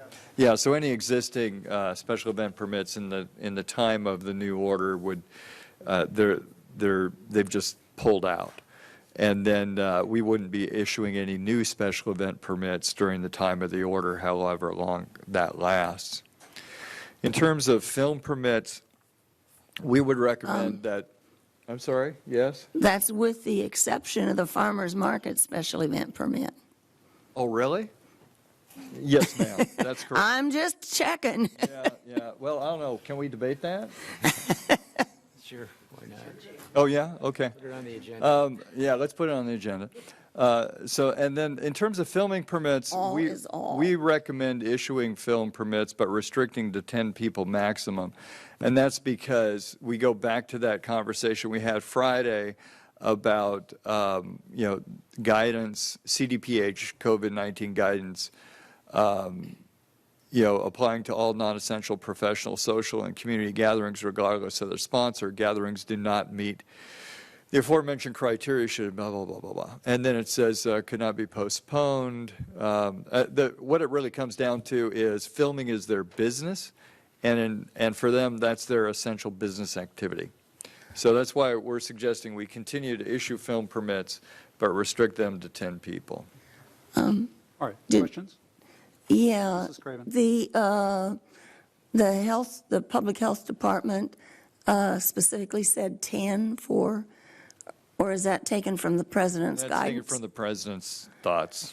I'm not sure that filming would have, when you consider the sound man, the cameraman, whoever's being filmed, the director, I think 10 is going to tell them they can't do it. Pretty much. There are other, budget filmings that happen that are less than 10 people. A lot of art films are less than 10 people. Do we, when people apply for a special events permit, do they tell about how many people they think will be involved? Yes, they do, especially film permits. They identify cast and crew. And so I guess my question is, the ones that we have issued permits for, especially in the next 2 weeks, which is the term of this public health director's order, do they have fewer than 10? I mean, by limiting it to 10, are we automatically saying, oh, we're going to allow you, but we're not going to allow you? Joe, can you respond to that, please?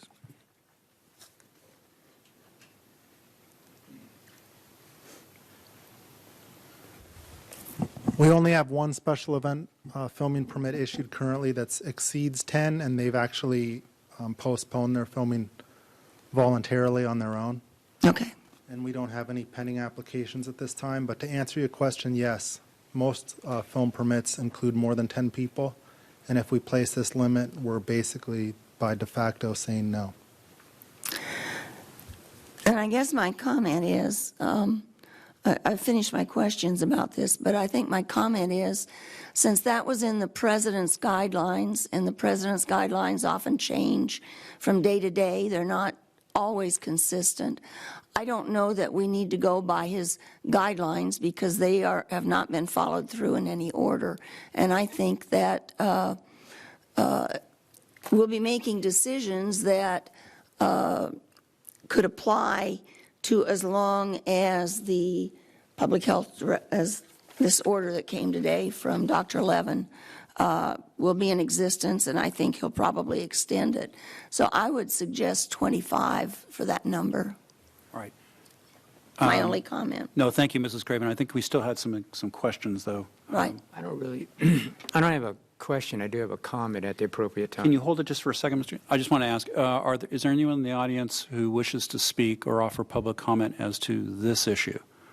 All right, hearing none, I'll pull it back. Mr. Kildee, go ahead, and Mr. Mulchay, you're on deck. Just a comment. I have several people I know that are into industry, and almost 100% of them are telling me at this time that Hollywood is pretty well closed down, that there's absolutely very, very little filming going on at this particular point. Now, I don't know about the independents and those that would actually come up here. They may not be impacted on this, but for the foreseeable future, several of those are basically on ice at this particular point. Mr. Mulchay.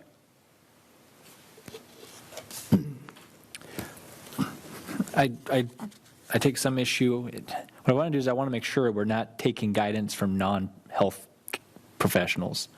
It is important that we make sure we may remain consistent with what the guidelines the health professionals are putting out there, that we comply with them.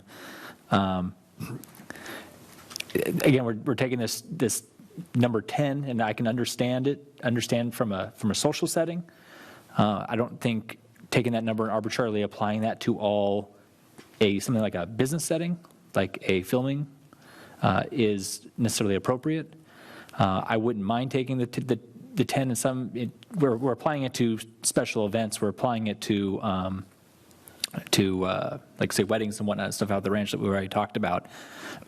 I am sensitive to applying that to certain business activities of commerce or whatnot. I understand it won't impact anyone within the next 2 weeks, which is the span of which this order is active.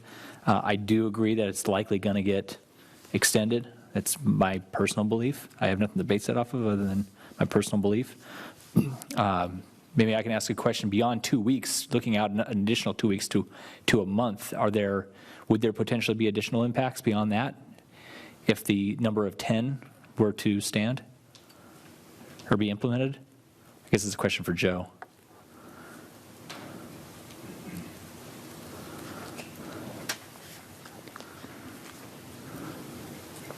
So again, we don't have any existing. Microphone. Is he on? Oh. Sorry, Mr. Vaca. Now you're on. No problem.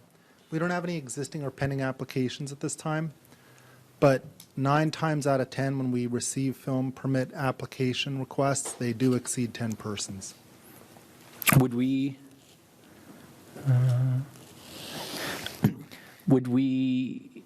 restrict, so I can better understand this recommendation, would we restrict the approving of film permits outside of the next 2 weeks if the number of individuals exceeded 10 under this recommendation? In this recommendation, yes. So if I asked for some, if I applied for a film permit in, I don't know, May 1st or something like that, and I had 25 people, would the city then would the city say, sorry, at this time, no, we're not going to? Okay, so we could issue a special permit outside of this 2-week window. However, we would be conditioning that to say that to the extent that the order is extended, then your permit would need to be postponed or canceled, or we would revoke the permit. Okay.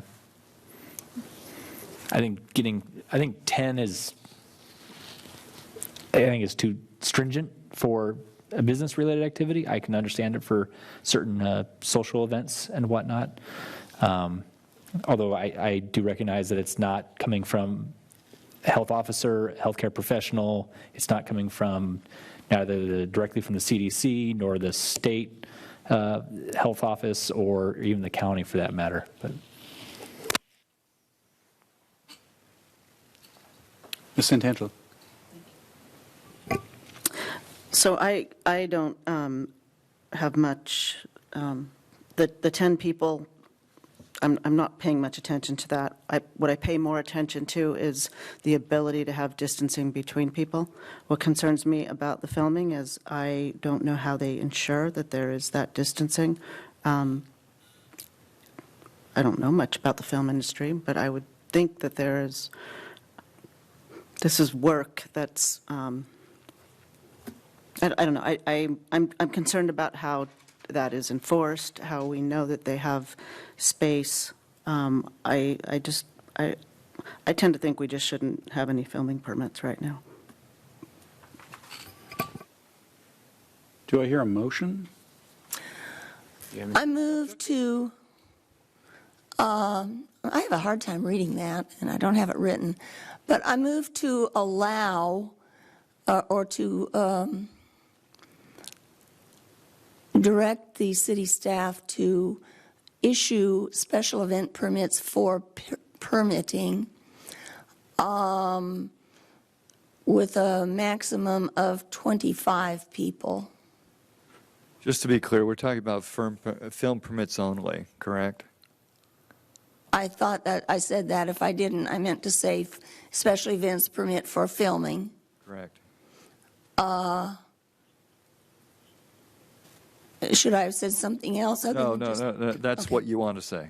Okay, for filming with a maximum number associated with it of 25 people. All right, let's hear if there's a second to that first. I'll second. Question, Mrs. Craven, there were two items for the staff recommendation. First is that staff recommends revoking existing and/or denying any new special event permits. Is that part of your motion? Well, there are none to revoke, I think he said. I understand that. So I don't know that we need to direct them to revoke any if they don't have any. Well, we approached that in the same way. We approached the same kind of discussion when we were discussing Camarillo Ranch. So I want to know if your motion includes, there's really two items. And I'm not saying to not issue any new ones. I'm saying go ahead and issue them. I thought I said that.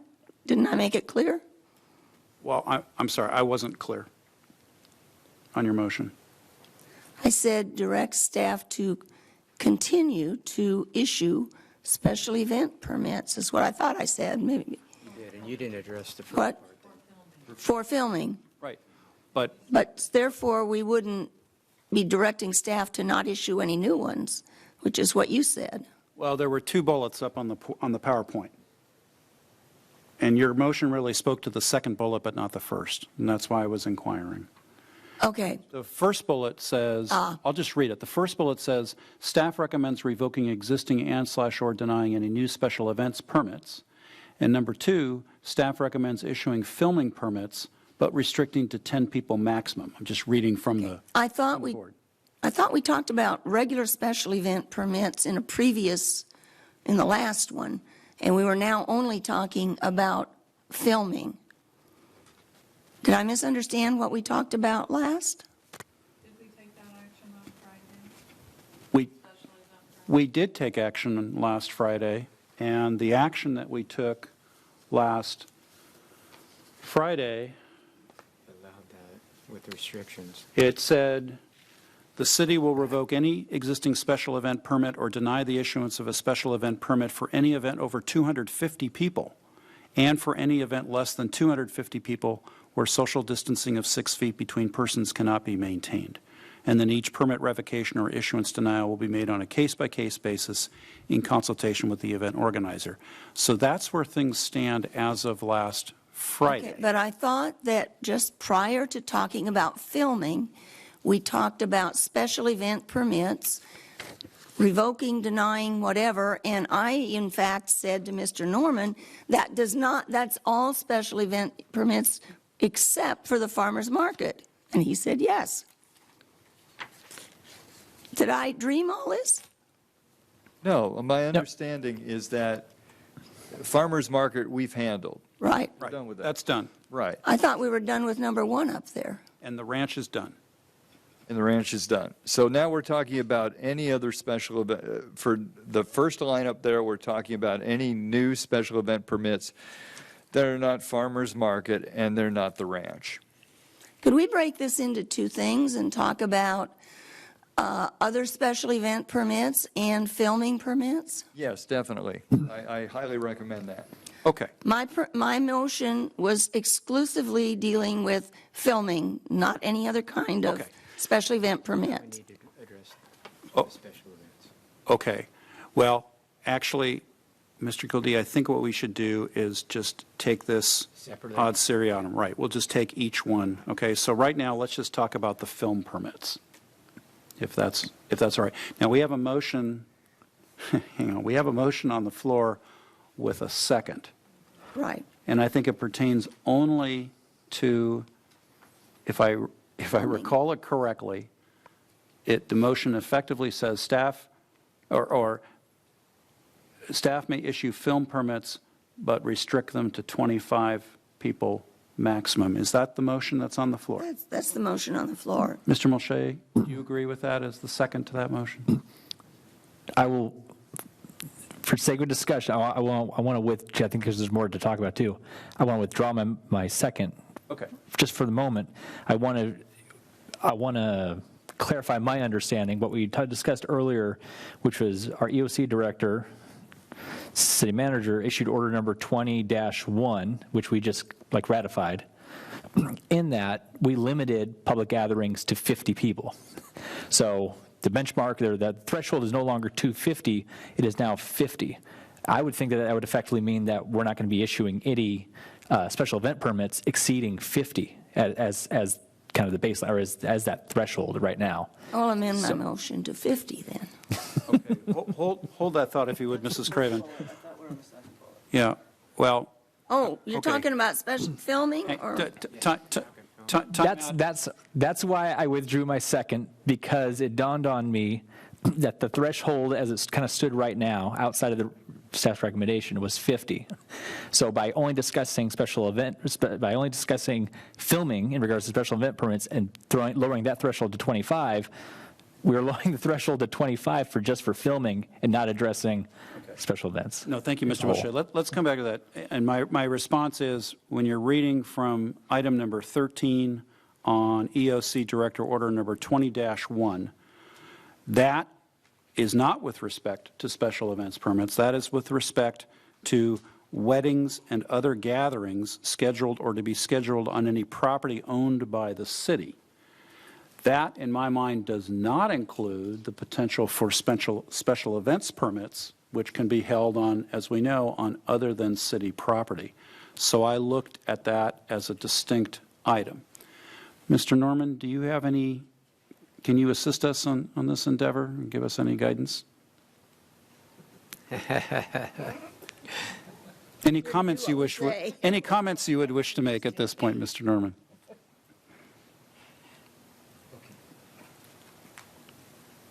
There is a lot of confusion about the numbers of people to gather in a mass gathering. You've got the president who came out with his thing. And if I remember correctly, the governor had a speech where I believe he was talking about 10 people. I have to go back to the speech. The interesting thing about the speech is that even though it's referenced in the media, it doesn't end up on the CDC or CDP. It doesn't end up on the CDPH website as written guidance, but everyone acts as though it does. And so there's a lot of confusion. So I think you really run the risk of confusing the public if you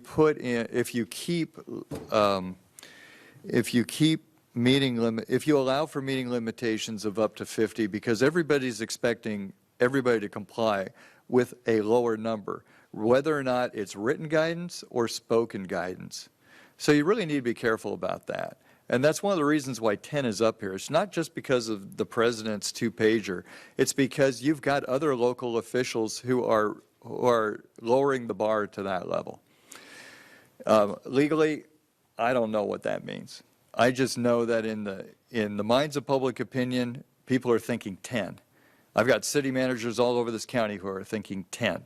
I've got a city manager in Moore Park who is limiting people in his city hall to 10. Everybody is saying 10. If you go to 25 or 50, you're going to look like pariahs, period. For employees? Filming, they're employees. That's what I was talking about. I understand that, but you're trying to stop gatherings here and the transmission to COVID-19. Is that better done with a smaller group or with a larger group? You need to make a decision based on that. All right. We don't have a motion on the table. Well, but we had no second. Yes, we did. Oh, you pulled your second. Mr. Mulchay pulled a second. So we don't currently have a motion at the moment with regard to either the first or the second bullet on the PowerPoint. Well, let's still take them separately. Okay. I think Mr. Kildee is about ready to proffer a motion. Any other question that you? No, I just would like to take the two separately. Yeah, right. And I'm going to start with the film permits. I'm going to make a motion that we recommend issuing film permits restricting to a maximum of 10 people. All right. Any further discussion on that item? Madam Clerk, please call the roll. Councilmember Craven. No. Councilmember Mulchay. Reluctantly, yes. Councilmember Kildee. Yes. Vice Mayor Santangelo. Yes. Mayor Trembley. Yes. That motion carries 4-1. All right. Now, is there another motion that deals with the first bullet point up on the PowerPoint? I will move that we deny any new special event permits that don't restrict to a maximum of 10, less than 10 people, 10 people or less. What's the wording from? Do we issue permit? I mean, would somebody get a special event permit for fewer than 10 people? So, no. Ms. Santangelo, would you be willing to revise your motion to just simply say, revoke any existing and then denying any existing special event permits and denying any any new special event permits? Yes. With the exception of the farmer's market. That's one of those up there. Well, hold on, with the exception, okay. Would you agree to that in your motion? Agree. All right, is there a second to that motion? I'll second. Mr. Mulchay, second that motion. Jeffrey, please call the roll. Councilmember Craven. Yes. Councilmember Mulchay. Yes. Councilmember Kildee. Yes. Vice Mayor Santangelo. Yes. Mayor Trembley. Yes. That motion carries unanimously. All right. I think we are done with the special events permits topic. So we're ready to move on to the next one. Mr. Mayor, I request a recess. Sure, it's 7:24. Let's recess for 10 minutes. Thank you.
Let's go back and let's reconvene at 7:33.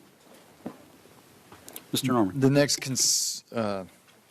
next discussion is for consideration of closing City Hall to the public. With 6 new COVID cases, most city halls and the County of Ventura are now closing to the public, with city and county staffs still working at their respective jobs. The purpose of this is to ensure that all services will continue. Well, I want to make the point that if City Hall is closed to the public, all services will continue until further notice. They'd just be done differently. What this accomplishes is to limit the possible staff exposure to the virus so that they can stay healthy and continue to serve the public and ensure continuation of essential public services in the future. So if your city staff is exposed to the virus and it sweeps City Hall, that's not a good thing. So we want to limit the staff exposure so we can continue to provide services to the public. That's the business we're in. Now, many services can be done electronically or over the phone, and we do those on a daily basis. People can pay for people who aren't signed up electronically to pay their bills, for example, they can use the drop box outside to write a check and make their payments. In terms of plan drop-off and plan check services, they will be done by appointment only or electronically. So someone has plans to drop off for plan check, they make an appointment, they're let into City Hall, they drop them off, they pay their permit fees, and then they're gone. We recommend closure to begin at 8 o'clock a.m. Thursday, March 19th. This is about a day later than everybody else, but it gives us time to notify the public of what's going on and to get ready for doing business with the doors essentially closed. Which brings us to the idea of the City Council meeting of March 25th and what we may want to do there. We can consider council and public participation electronically. There are some cities that are doing a mayor and city manager and city attorney meeting, so that the meeting actually starts it's a broadcast, but it's essentially the mayor, and then the city council members are electronically being put in. If we get a shelter-in-place order, we're going to have to consider something like that. However, in the current order from Dr. Levin, we do have, let's see, exceptions. Let's see. Government, business. Let's see. Number 1. Now that's for the 75 and 70s. Very end. Where, Dave? It's this one, the 2-pager. Oh yeah, exceptions shall. No, that's not it either.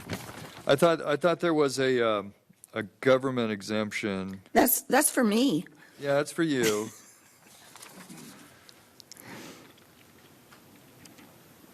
Okay. I guess I'm jumping ahead. Brian? Well, I don't read this as being a prohibition against having a council meeting. No, that's true. I mean, it's got, number 1 says what it says, and 2, and 3, it lists various uses, but city council meetings aren't one of them. That's true. But for Charlotte, for example, well, she can be here. She can be here. Part of an essential. For essential work in government. So we could continue to have council meetings such as this. We can continue to have people in the audience if you wish. There are some city councils that are not doing that. They've kind of taken the approach of, hey, we want to model social distancing to a great extent, so we won't have any council sitting up here, maybe just the mayor. I know that people who have seen our council meeting recently, they said, oh, I notice you're practicing social distancing because the council's all spread out, and Brian and I are down here with just 2 other staff members. So kind of different ideas there. In terms of another point, like I said, the mayor and staff could be in attendance. Public can participate electronically or in person if queuing for controlled access to speak at the podium. Right now, there are just different approaches to handling council meetings, and I don't know what you want or what you're seeing now. But if there was, for example, a general order to shelter in place, there just may be more people, more of the council, and we would certainly want to do it with the public to have them participate electronically. Mm-hmm. I could add that ordinarily you would not be able to have, for example, 4 council members call in. However, the governor in his order suspended that requirement of the Brown Act, so you could have actually all 5 members, but 4 is permissible as well. Right. For the purpose of this slide, I suggest we just talk about considering to close City Hall beginning Thursday. Yeah, two different discussions. So let's start with that. All right. Questions from council members to staff regarding the first topic, which is closure of City Hall. Mr. Mulchay, I think I saw you first. Mr. Mulchay. Mr. Norman, on Friday, when you just barely touched on this topic on Friday, and you said in the event of or notice of first community transmission, then most governments would likely close their city halls. So is that just changed, and people are just saying we might as well just do it now? And yeah, because no community transmission has been announced yet, right? So I'm just saying it's correct. Okay. Yeah, I think there's just a recognition that cases are increasing in the county. The more that we can encourage people to social distance, to stay at home, the better chance we have of flattening the curve, so to speak, so that we don't have an exponential increase of cases in the county and then a major impact to our healthcare system, leading to higher rates of morbidity. All right, thank you. All right. Just a question for me, Mr. Norman. So if I have, for example, what do I do if I have a plan check, or I need to go to either the planning division or to building and safety to check building plans? Okay. You would call and make an appointment. You would arrive at the City Hall doors at your appointment time. We would let you in. You would be social distanced, but you could still do your business. So we would be limiting the free flow of traffic into the lobby, or in some situations, we can take some permits electronically. Building permits, for example, a lot of them we can take electronically. Abbott also has the ability to do building inspections virtually with an app. So what they do is they contact the vendor through the app. It's handheld, and they can. It's kind of like forgot. Yeah, it's FaceTime. So you're basic. Joe, do you want to come up and explain it? Well, yeah, for those of us who don't use it. So they can use a handheld device that has a camera that transmits to another individual that has a camera on site to conduct an inspection. Yeah. All right. Yeah, and I realize I think my question was, I see the bullet on plan drop-off and plan check service. I was thinking, frankly, more on the building permit side. So how do you just come in and what is almost I won't say ministerial, but a pretty regular occurrence, you would now do that by appointment, in essence, or electronically. You could do it by appointment or electronically. Okay. If there are folks who do not want to use, let's say you have someone who isn't sure or has a problem with their trash bill. Right. And they need to come in and speak with someone on the finance staff. Would they come in under an appointment basis at that point or electronically? How would that get handled? Mark. Generally, people handle a lot of their bill issues over the phone. That's why our customer services staff is there and spend a lot of time on the phone. But Mark, you might want to speak more to that. That's correct. Most of the business we do can either be done online, or if there's questions, they can be done over the phone. And we would probably follow the same kind of a structure where if someone wanted to come into City Hall, we would set up appointments for limiting that access. Okay. And is this practice consistent, to your knowledge, with what other cities are currently doing? Yes. In fact, Moore Park is, I think, shutting down tonight. County shuts down, I think, tomorrow. A lot of cities are doing these type of practices, depending on the technology they have available. So, for example, some cities don't have electronic bill pay or credit card pay, and they're asking me how we do it here because we have it. And so, so depending on the technology in the city, they're limited in the options they can provide. We offer, some options more than others. Other cities offer more options than us, just based on the technological capabilities of each city involved. My final question was there any consideration of just going ahead and having closure begin tomorrow morning rather than waiting until Thursday? I had considered that, but just like our experience with the library, that was difficult because, people really didn't have any notice with the closure of the library. The same thing would happen here. So I'd hate to have someone, drive from LA, thinking they're going to drop off a big plan set and then couldn't do it. Okay. All right. Other questions? Yeah, Comment, Mrs. Craven. You reminded me that I did have a question. I even had it written down, and I forgot to ask it. I think this is a question for Mark. How many cash payments do we receive a month for, especially utilities? Surprisingly, we still have quite a few, about 20 per day of cash customers. So when we talked about that earlier today among staff, we would probably make the recommendation that we just take a name and an account number for this period and say, come back or we'll notify you when we can open up City Hall again and take your payment. We'll note the account so that there will be no late penalties. Okay, if they call. If they call, yes. If they came to the door, it would probably If they be came the to the- same type of Okay. response. Mr. Kildee. That was cash, right? Cash. So cash is cash, not, or you consider cash a check as well, or is it No, cash? that would be cash payment. Okay. We do still have the Dropbox option for people who want to pay by check. Okay.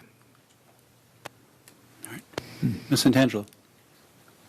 Is this going to affect any employees, any staffing? Will they be continuing to work here and work from home, or? Right now, I'm anticipating staff working at City Hall and not at home.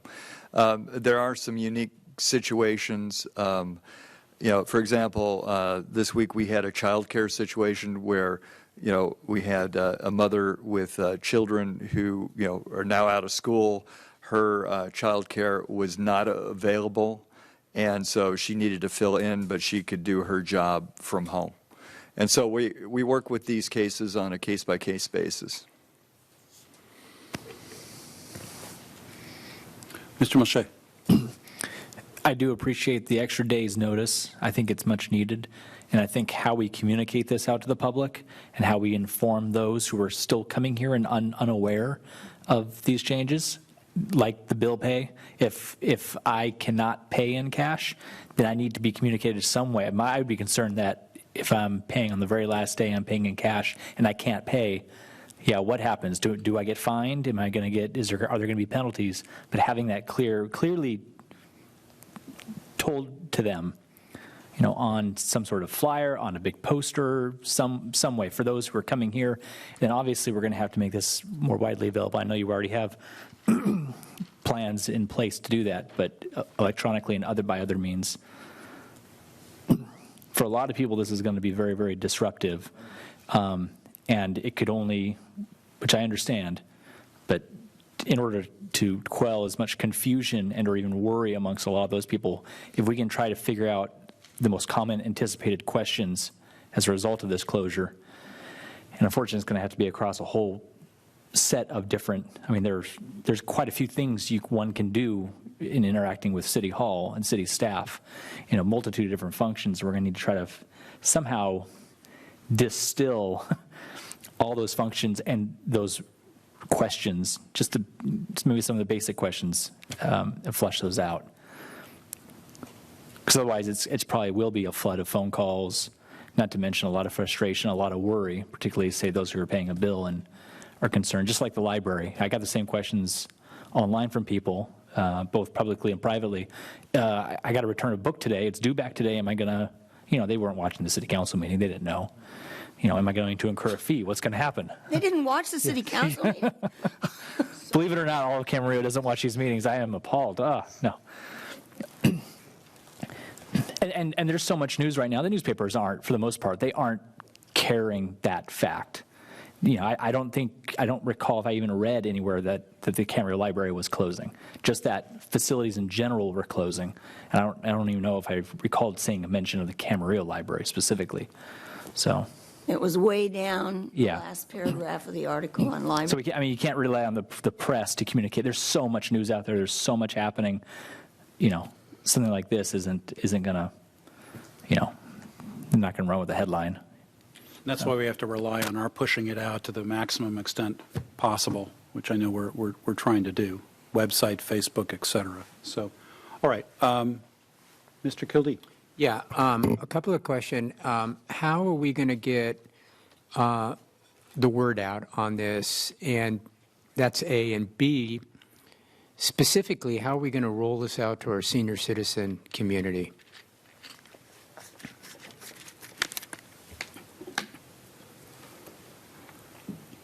Just as Councilmember Mulchay had talked about, we really need to be thinking broadly about what methods and channels we're going to use to get the information out. It's clear that a lot of seniors will not be on Facebook. They won't look at our website. So we're going to have to think deeply about how we get this information out. It's not going to be easy, let's face it. But we'll do the best we can. Right. Specifically, I'm thinking maybe we could do something at Leisure Village. Yeah, perhaps. Definitely. We could send over flyers to Leisure Village, informing them of that. We, if more public buildings were open, we would have flyers at the library and at the community center and at the senior center, but that's no longer an option. So communication is definitely getting strained for groups that are not electronically linked. Yeah. Okay. All right.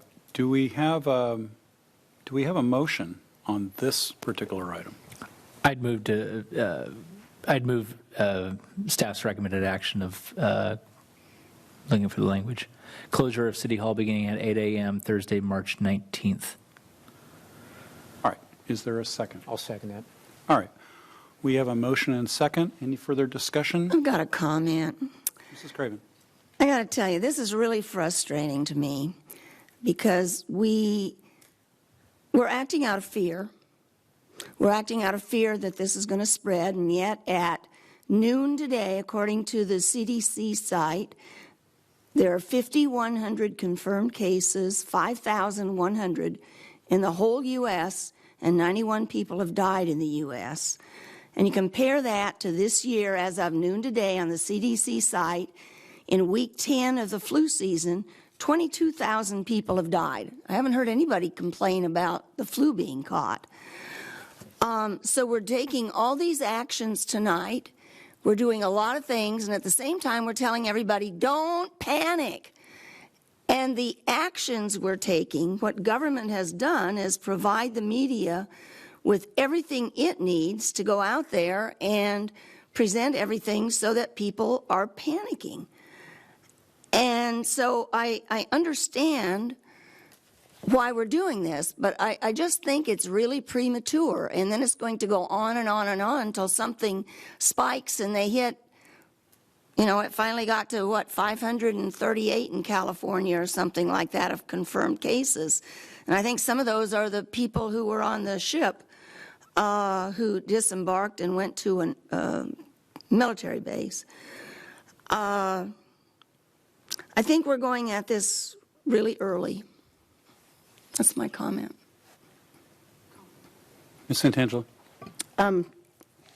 First of all, you mentioned the flu, but the flu has a mortality rate that varies from season to season. This season, it was 0.1%. Now, we don't have all of the best numbers. We don't have the denominator, the bottom number for COVID. But right now, our data is saying that it's anywhere from 2.5%, and in Italy right now, it's 6%. So that is exponentially higher than the flu. The reason that there are more deaths from the flu is because more people have been infected by the flu, because the flu has been around for a lot longer. In 2017 to 2018, there were anywhere from 10 to 45 million flu infections. And there were only 12,000 to 61,000 deaths. So if you look at those numbers and percentages, that's the difference between the flu and what we're dealing with now.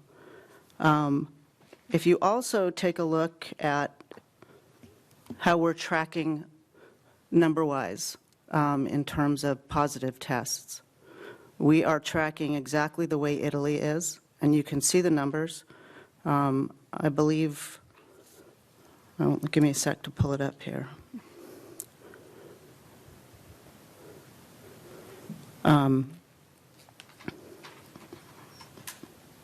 don't have the time to pull it up, but I believe that we're somewhere around 55 or 5,500, and I believe Thursday or Friday last week we were below 3,000, maybe even below 2,000. Don't quote me on the numbers. I'm just kind of pulling. The point is that they are exponentially growing, and that should concern us. The only way that you stop a contagious infectious disease is to try to affect the transmission from person to person. And the only way you can do that is either wrap yourself in saran wrap or distance yourself between people. I heard Dr. Fauci say this, and he's repeated it, and I repeat it, and it's my mantra. I would much rather be over-prepared and look back and say we did something about it than to wait for it to get worse. And now is the time to do something, not once we start having more community-acquired cases. I take this really seriously. I think there are plenty of people out there that are taking it just as serious. I think a lot of the confusion and the panic is because we're behind the 8 ball as a nation, and because there is not good direction nationally. And so it's fallen upon states and local governments to step up to the plate. And that's what we're doing. And I think that's really important. I think this is about the health of our community. I'm scared to death about my own mother, who has serious lung issues and takes care of herself and is super healthy. And this is a really scary time, but I think the more that we are upfront and face it with facts and science and evidence, rather than pretend like this isn't something real, then the better the public will be to understand what's happening and help alleviate some of that anxiety. I think the more we inform people, and the more that we are upfront and transparent and act boldly to try to affect what's happening right now, the better we are. And I think it's our duty to protect the safety of our community. I make a real quick comment? Sure, Mr. Kildee. Just kind of quickly, I think we're in, as everybody knows, we're in extremely unusual times. But I think when it was brought out that it's a pandemic, I think that really is revealing here. And also, at this particular time that we do not have a vaccine for this. And I understand that somewhat up to 40 to 50% of the people don't get the flu vaccine, but I think because of those two things has really sent a message of urgency on this. And I think what's been said, I don't think I need to expand on that, but these are very unusual time, and we need to take some very unusual measures to do what we can do at this particular point. And as we all know, this is changing almost by the hour here, especially with the numbers, and we don't know specifically what the numbers are at this particular point, and they will change. So anything that we can do right now within reason, I think, is reasonable. I've been provided today with some information from a UCSF, University of California, San Francisco town hall. First of all, I fully support the motion with reluctance, but I fully support the motion. My concern is regarding the trajectory of this disease, and the modeling numbers to me are rather alarming. I foresee that this is going to get much worse before it gets better, and to me, flattening the curve, or trying to flatten the curve to attempt to lessen the anticipated burden on our area hospitals makes sense to me. I would rather err on the side of public health with respect to this. So those are my comments. I think we have a motion and a second. Madam Clerk, please call the roll. Councilmember Craven? No. Councilmember Mulchay? Yes. Councilmember Kildee? Yes. Vice Mayor Santangelo? Yes. Mayor Trembley? Yes. That motion carries 4-1. So I think that brings us then to city council meetings going forward. Yes. I think it's just a simple discussion to decide, how comfortable you are in carrying on council meetings like this, or do you want to do something different? Why don't I go ahead and lead on that one? I saw a Board of Supervisors meeting today, and I think Supervisor Long and Mr. Powers were the only ones on the dais anyway, and the other supervisors called in by telephone. I know that I have clients who are doing either 4 directors or 5 directors, as the case may be, calling in by telephone, because the governor, of course, has waived the normal teleconferencing requirements under the Brown Act by virtue of the executive order he issued last week. I plan, as the mayor, to be here for each council meeting. I think that's the right thing to do, and I think it's probably up to all of us to decide, what really, as a matter of preference, what each one of us should do. With regard to public participation, I personally would favor continuing our existing social distancing seating arrangements in the chambers. I would like to leave the option open for public comment, live public comment at this meeting, and I'm looking up on the PowerPoint to see if I forgot. And we could queue people. We could have people queue for in person for controlled access. But in any event, we received a number of emails, I think, prior to the meeting this evening, all of which were distributed, and we read all of them. So that's the gist of my comments, because I think you're looking actually for guidance at this point, Mr. Norman. I don't know that you're looking specifically for a concrete motion. That's correct. So I'd like to hear from my colleagues on that. Mrs. Craven? Yeah, when I was president of CASA, I participated in quite a few. I'm thinking 6 or 7 meetings. Maybe it was during the time I was on the CASA board, which was 7 or 8 years. I participated in quite a few meetings electronically. And it might sound good, but I It's not like being at the meeting and being able to discuss. It really isn't. When you've got people on various phones and they all have to put them on mute, and then you have to get in a queue to get back on, or everybody can hear everything that happens at the remote location, it makes it inconvenient. It really does. I would prefer to attend in person. And I think that with things at this stage, having the public come and have the social distance between them, or whatever, the 6 feet between them, and be able to comment in person if they wanted to, was, you know, that my feeling is it's fine with me.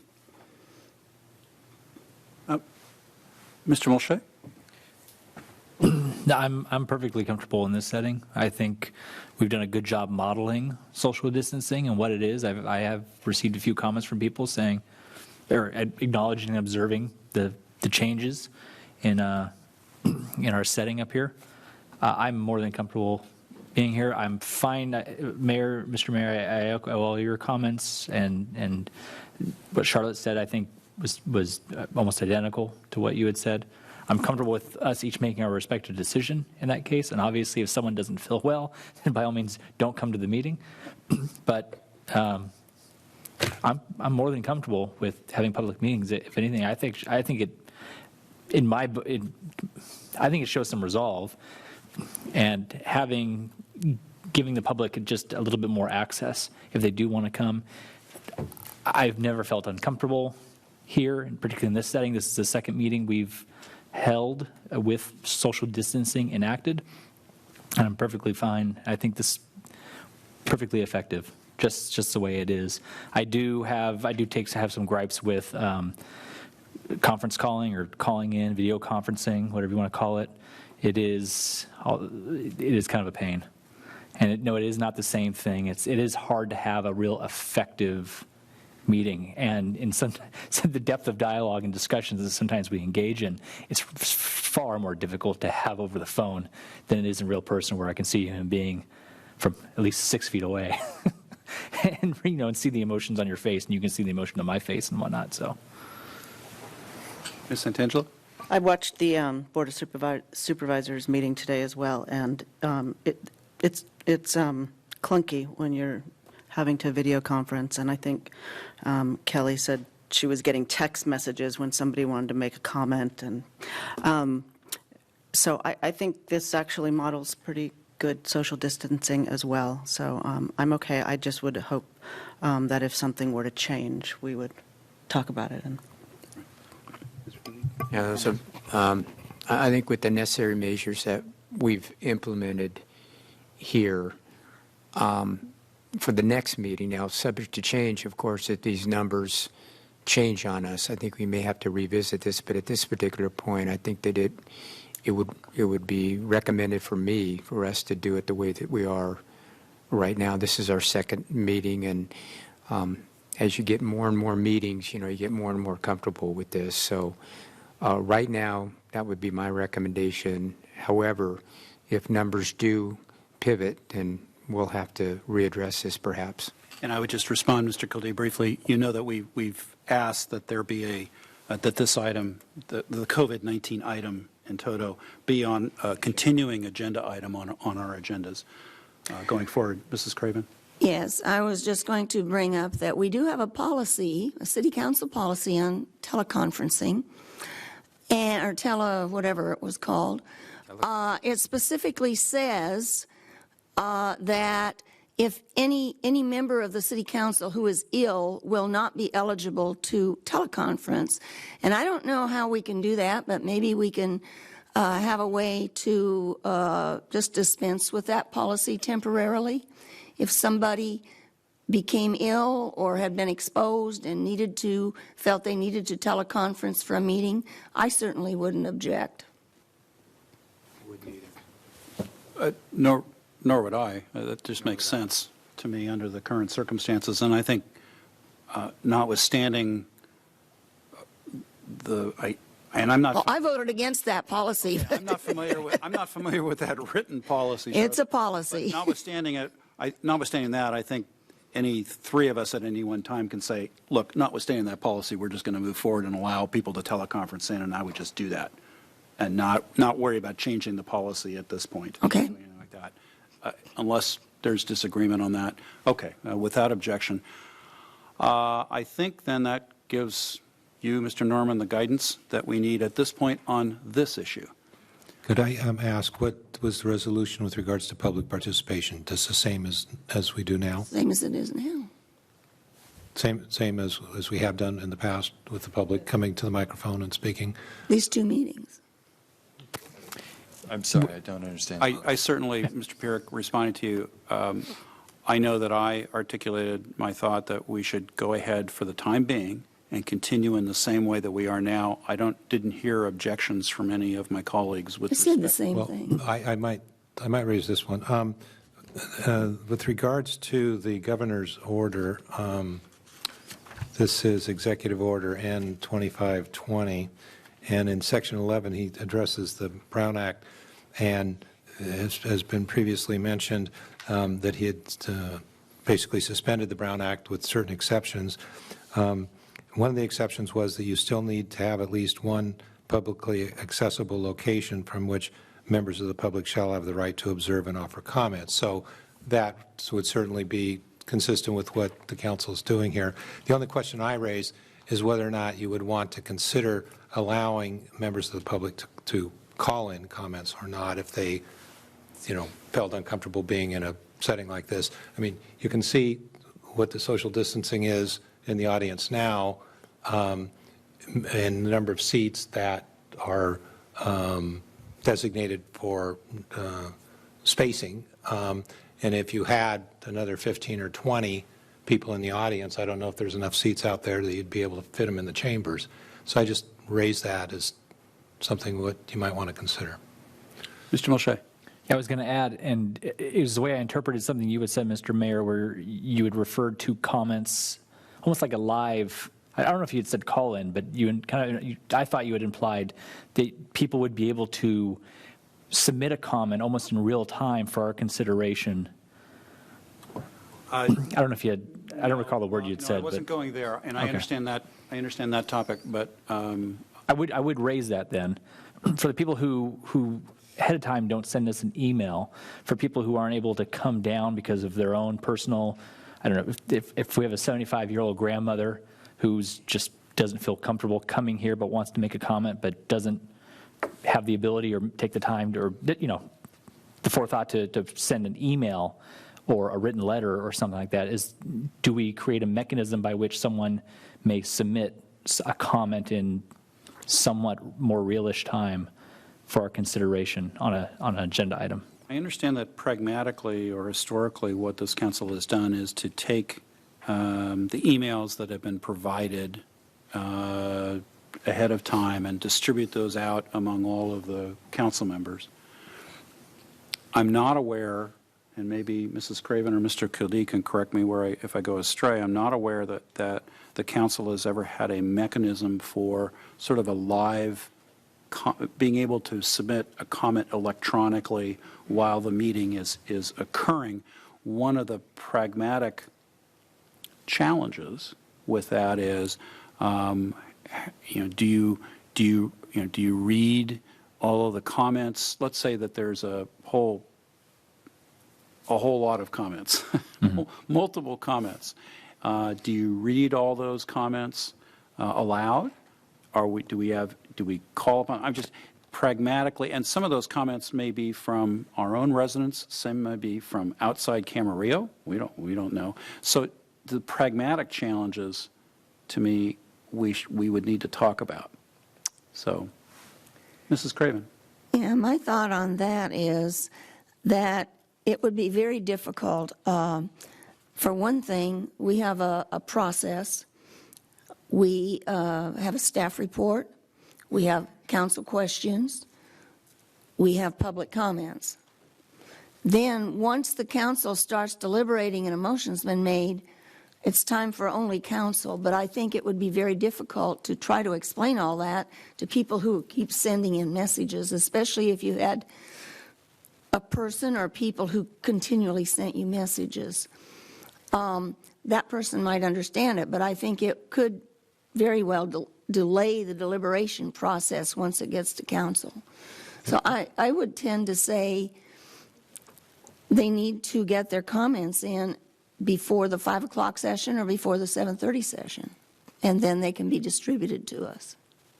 That's just what I was about to say. That would seem to be a good solution, and that it would be consistent with your current practice, which is to then distribute the comments so that the council has them. Perhaps encouraging members of the public who don't feel comfortable coming to a setting such as the chambers to advise them that they could submit comments by email in advance of the meeting and that they would be distributed to the council, because there may be members of the public that aren't aware that that is what the practice is. So I know we've talked about getting the message out to the public about closing City Hall and various other decisions that you're all making tonight. Perhaps that could be part of the message to the public, would be that if you do wish to make a comment on an item, you can submit an email and it'll be distributed to the council.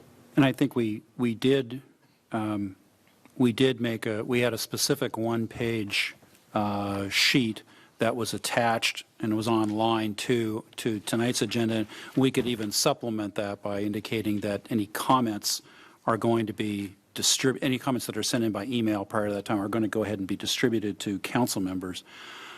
I'm okay with the way we currently have this going. If we want to, I guess my view would be, if we want to spend time discussing that discrete item in terms of whether or not we would take electronic items, I would feel better if we deferred that. If we want to discuss it, I'd feel better if we deferred that to the March 25 regular meeting, so that it would give staff some time to figure out whether or not it would be feasible or not, if we even want to do that. And by the way, for the record, I should add too, we had nobody for public comment on the City Hall closure or other items. I'm trying to call public comment as each item comes up, but we didn't have anything on City Hall. Your Honor, there's one other thing. We've had a lot of discussion from the city attorney's office that we are not to take messages up here. You know, so if the messages came, they'd have to come to the city clerk or to somebody else. They couldn't come to us, because then some of us, if they sent it to one person or another person after we're up here, we wouldn't all be operating on the same information. Mr. Mulchay? Yeah, understandable. And since I raised it, I would like in the interim, as we go through this emergency health crisis, that we continue to emphasize this. I think this was good, and I think it did encourage people to reach out and send us messages.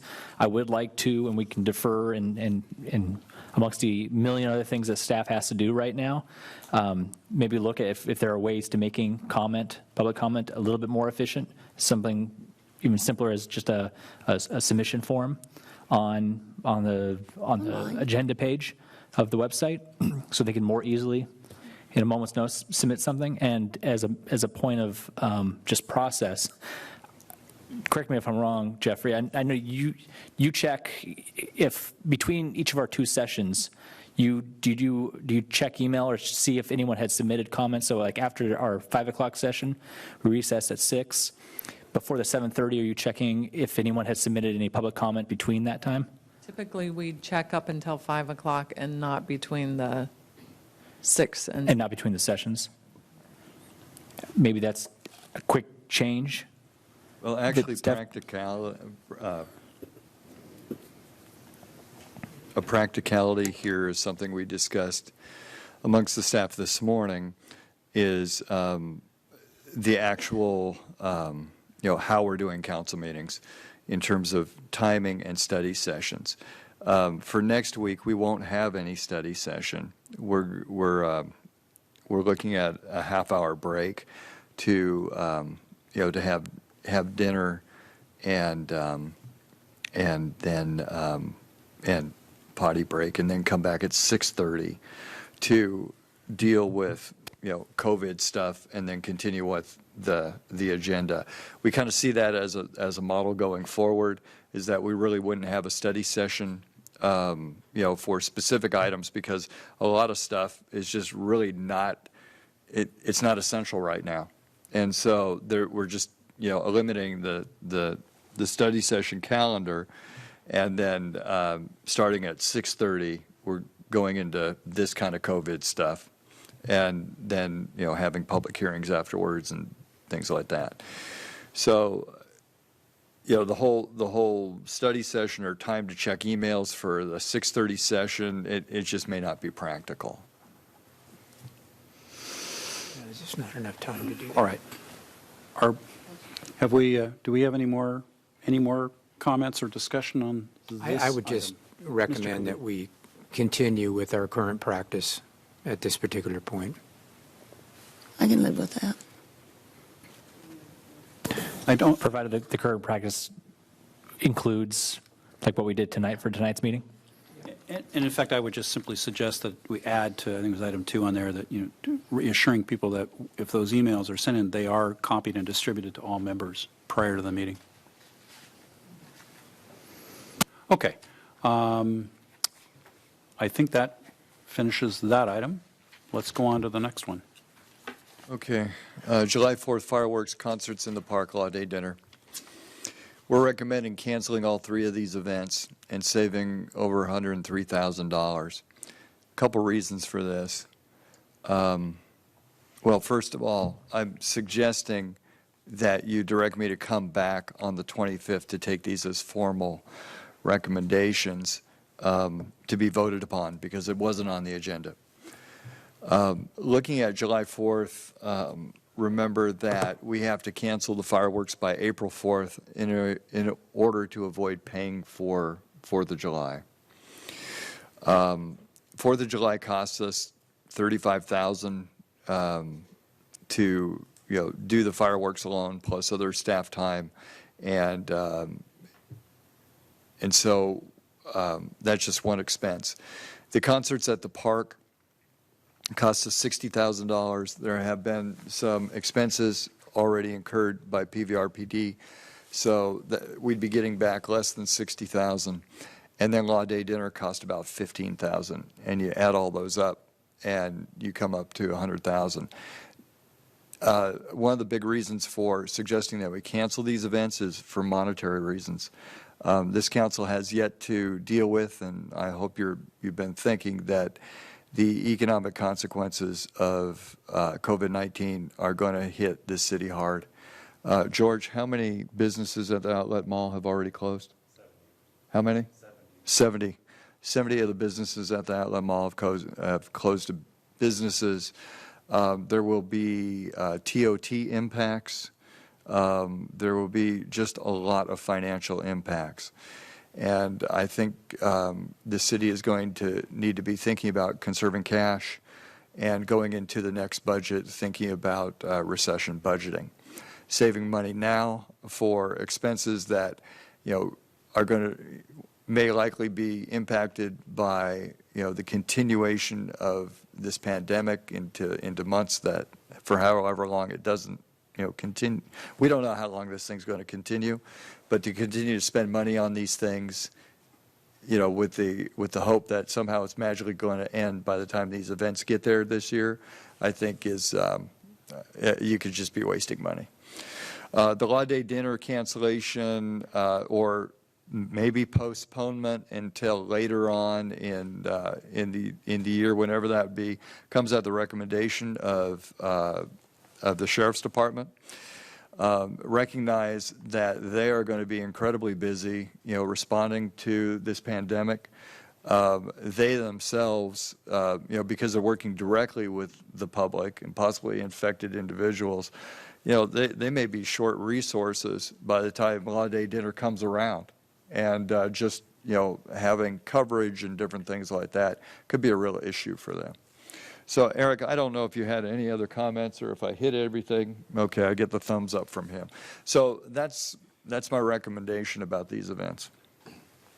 All right. Mr. Mulchay. Besides the 4th of July, because that's obvious, what are the other 2? What were the Law Day dinner? What was the prospective date for that? And when, someone remind me the first concert in the park and when that was scheduled? So Law Day dinner is in May. Second Tuesday. Second Tuesday in May. Concerts in the park start in June, July, August, maybe in September, or maybe we put 2 in August. I can't remember now. There were 4 altogether. I thought there were 3. So I should mention that, as Mr. Norman did, that this is not an item that's on the agenda, so you should not be expressing your opinions about the merits or lack thereof of the cancellation of any of these events, and that if what your action would be is to direct the city manager to bring those back to you for consideration at your meeting on March 25th. Okay, thank you, Mr. Pierik. So just confining ourselves to that issue and that issue only, could I get council members to indicate that they would like to bring this issue back for the March 25 meeting? You need a motion? I would like them brought back, but I would like them so that we're going to discuss them individually, Yes, they'd be discussed individually. not as one big lump. Not as long, big long. Mr. Pierik or Mr. Norman, do you need a motion to that effect to bring it back? I don't believe so. We No, typically. I think I have adequate direction. I think you're seeing a lot of nodding, all 5 nodding heads Right. Thank you. to that one. Okay. All 5 heads were nodding on that one. All right. Next one. Parking for restaurant takeout. As you know, the new public health order closes restaurants to in-store dining but allows for takeout. We're recommending that we allow restaurants in Old Town to designate 2 on-street parking spaces for takeout customers.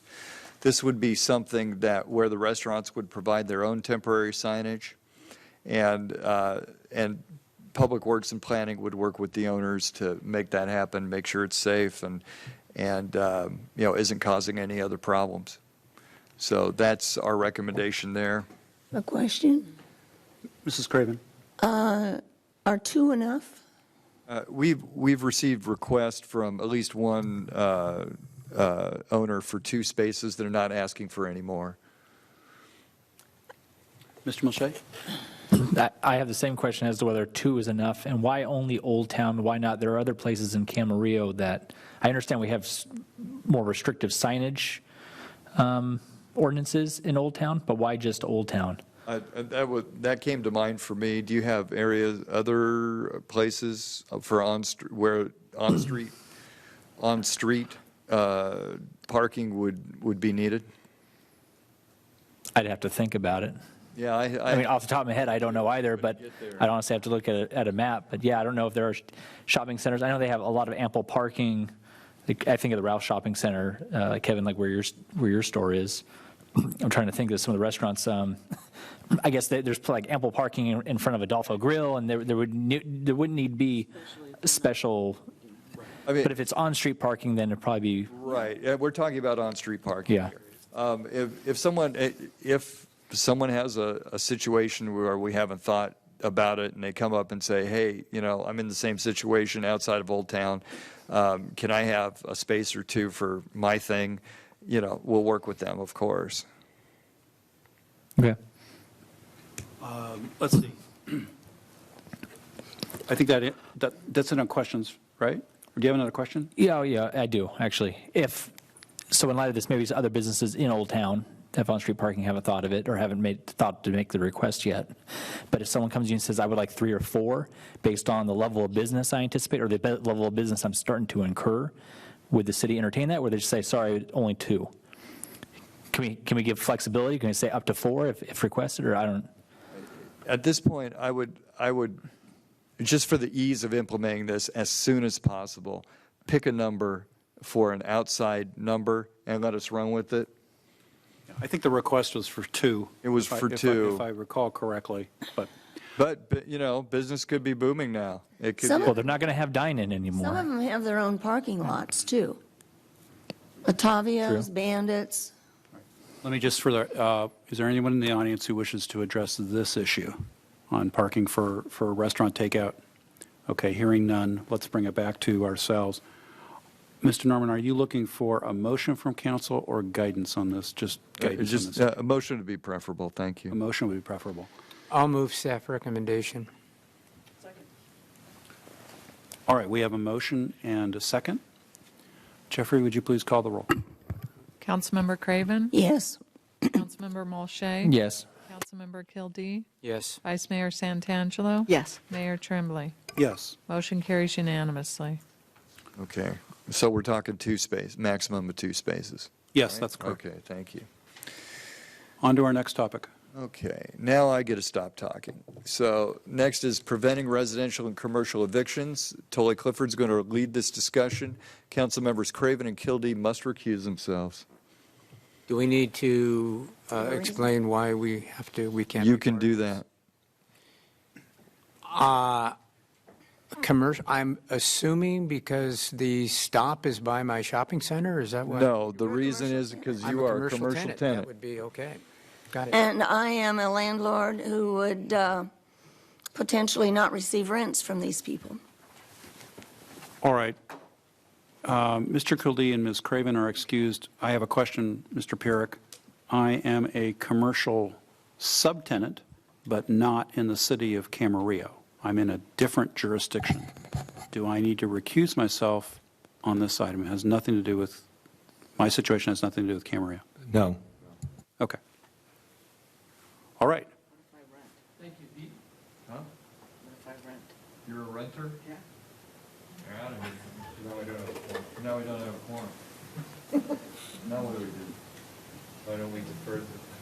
I think we defer it to our next meeting, otherwise we could draw straws, but I don't know that you want to be doing that tonight. I would want us to draw. Well, let's talk about where I'm going with this. Number one, I need direction from the council I mean, I can do it. Mr. Norm, I'm sorry, I interrupt. Do you think we should bring back Mrs. Craven and Mr. Kildee just to hear your discussion on this? As to procedure, yeah, that's fine. Yeah, okay. I apologize for interrupting you, but let me. Okay. Susan, would you go ask them to come back? I apologize for interrupting you. So, I don't think we're there yet. I mean, we're. And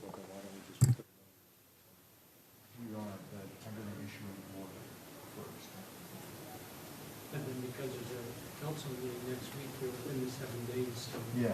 regardless of what happens tonight, we will still do that. Yeah, so I'd be issuing, I'm going to get. It comes under. Welcome back. Mrs. Craven and Mr. Kildee, we're having a procedural discussion, and it was appropriate for you to, on this issue, and it was appropriate for you to hear this discussion. We're going to pick true straws? Very possibly.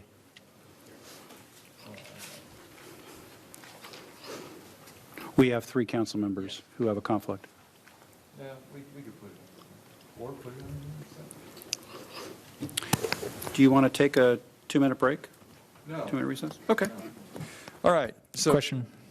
Is this particularly in regards to when it comes to tenants, commercial, not industrial? And we have 4. Industrial. Any tenant.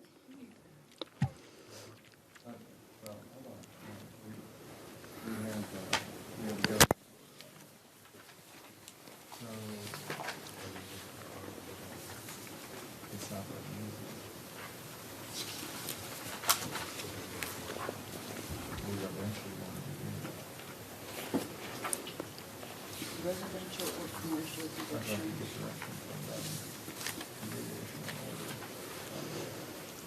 Well, I think commercial is industrial because it's a commercial lease. It's not a residential lease. Okay.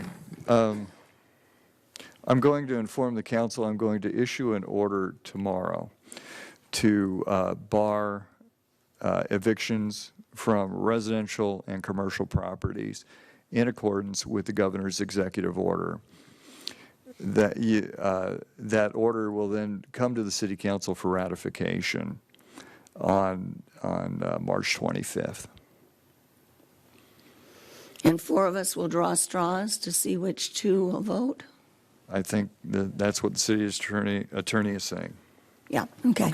So you've informed us of that decision. Yes. Our understanding is it will come back to us on March 25, our regular meeting of March 25, and we'll go through our conflicts procedures and straw drawing procedures at that time. Yes. Is there any further action or discussion to be undertaken on this item?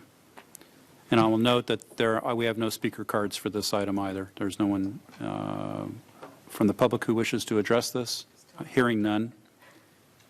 No, unfortunately, Tully doesn't Not even Mr. talk. Clifford, sorry. Okay. Thank you, Tully. All right.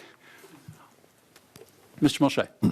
Is it not to the public's benefit that even, do we have to have a quorum just for the presentation? For Mr. Tully to talk about? The answer is yes. Okay. All right. Okay. What's our next item? George Winkler, Economic Development Coordinator, is going to talk about economic relief to small businesses.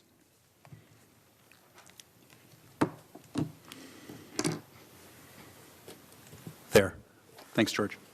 Is that a green tie You're or a on. blue tie? No, it's a blue tie. I was wearing green earlier, but it doesn't work with the tie.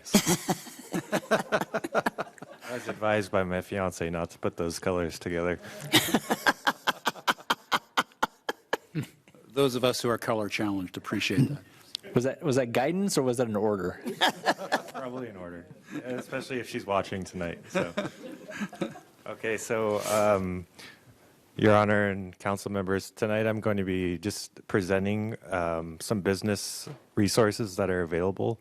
And to those viewing tonight, these are resources that could help small businesses and employees that are facing challenges due to COVID-19. George, I'm sorry to interrupt. I just want to publicly announce, I had a conversation with our city attorney, and he assured me, even though I am a small business owner, that I can partake in the discussion here. Yes, that is correct. Perfect. So I just wanted to start this conversation by saying we have a website. It is cityofcamarillo.org. You can find the Hot Topics page or COVID-19 page on the homepage. And from there, there is a link to this page as well, business. It's called Employee and Employer Assistance for COVID-19. But this is the link for everybody watching, so you can just type it in directly and figure out all the resources we're talking about tonight. So the first thing I want to talk about is the Small Business Administration Economic Injury Disaster Loans. This loan is available. They are able to pay up to $2 million. This is for small businesses at 3.75%. The amortization goes up to 30 years. This is determined on a case-by-case basis, though, so that's not a standard 30 years. They intend for this to be something that you're able to use to pay fixed debts, payroll, accounts payable, and other bills that can't be paid because of the disaster's impact. This is one of the best loans that are available right now. I've been speaking to banks and other economic development managers. This is really the best thing that's going on right now. The timeline for this could take a while, so it is encouraged that businesses speak with their banks who they have established relationships with and expand their credit limits while they can. So this is the information for that. You can go to disasterloan.sba.gov/ELA. I would recommend applying through that portal. That's a paperless system, so it's something that you're able to do online. Currently, the systems are flooded. That's not an exaggeration. If you call phone numbers, you're going to get a voicemail box that could be full right now. So this is a pandemic that's affecting the entire county and the entire country, really. So these paperless systems are the best ways to get your foot in the door. You could email and you could call for extra assistance, although it's been challenging to get through to those folks. It's been very tough. Our local EDC is a great resource. They're able to bridge that gap, although the timeline isn't as rapid either, so that's why those credit lines are really important. So our Economic Development Collaborative is here in Camarillo, and they offer low-interest microloans from $5,000 to $50,000. This is at a 4.25% interest rate, and the amortization could go up to 4 years. This is also on a case-by-case basis, so we could accommodate as many loans as possible. It's intended as a cash flow boost to businesses impacted by reduced sales, supply chain disruption, and other challenges related to COVID-19. This is the information for the loan program at the EDC. So this is called the Disaster Loan Fund. You can go to their website and read more about it. Also, that link that I mentioned before has all of these resources. Marvin Boateng is the loan manager, and that's his contact information. You could also call the office directly if you're not able to get through to him, because he also has an overwhelming amount of applications right now. It's worth noting that the Economic Development Collaborative houses the Small Business Development Center. Small Business Development Center offers no-cost advising for our businesses. This could be for marketing. This could be for really any business case. But right now what's relevant is they have advising for supply chain disruption and liability, tariff concerns and questions, technology plans for telecommuting, which is something that's going to be very important during this scenario. Cash flow concerns. They have CPAs on staff that will advise clients for free. Credit and finance issues. If you have concerns about, act of God, force majeure, if you have to look at your contracts, they have lawyers on hand that can look at that. And they can also assist with filing the SBA economic injury loan, which is really important because filing those loans could be difficult. And you could get denied, but they can help walk you through that process and reapply. So it's worth noting that they have assistance for that.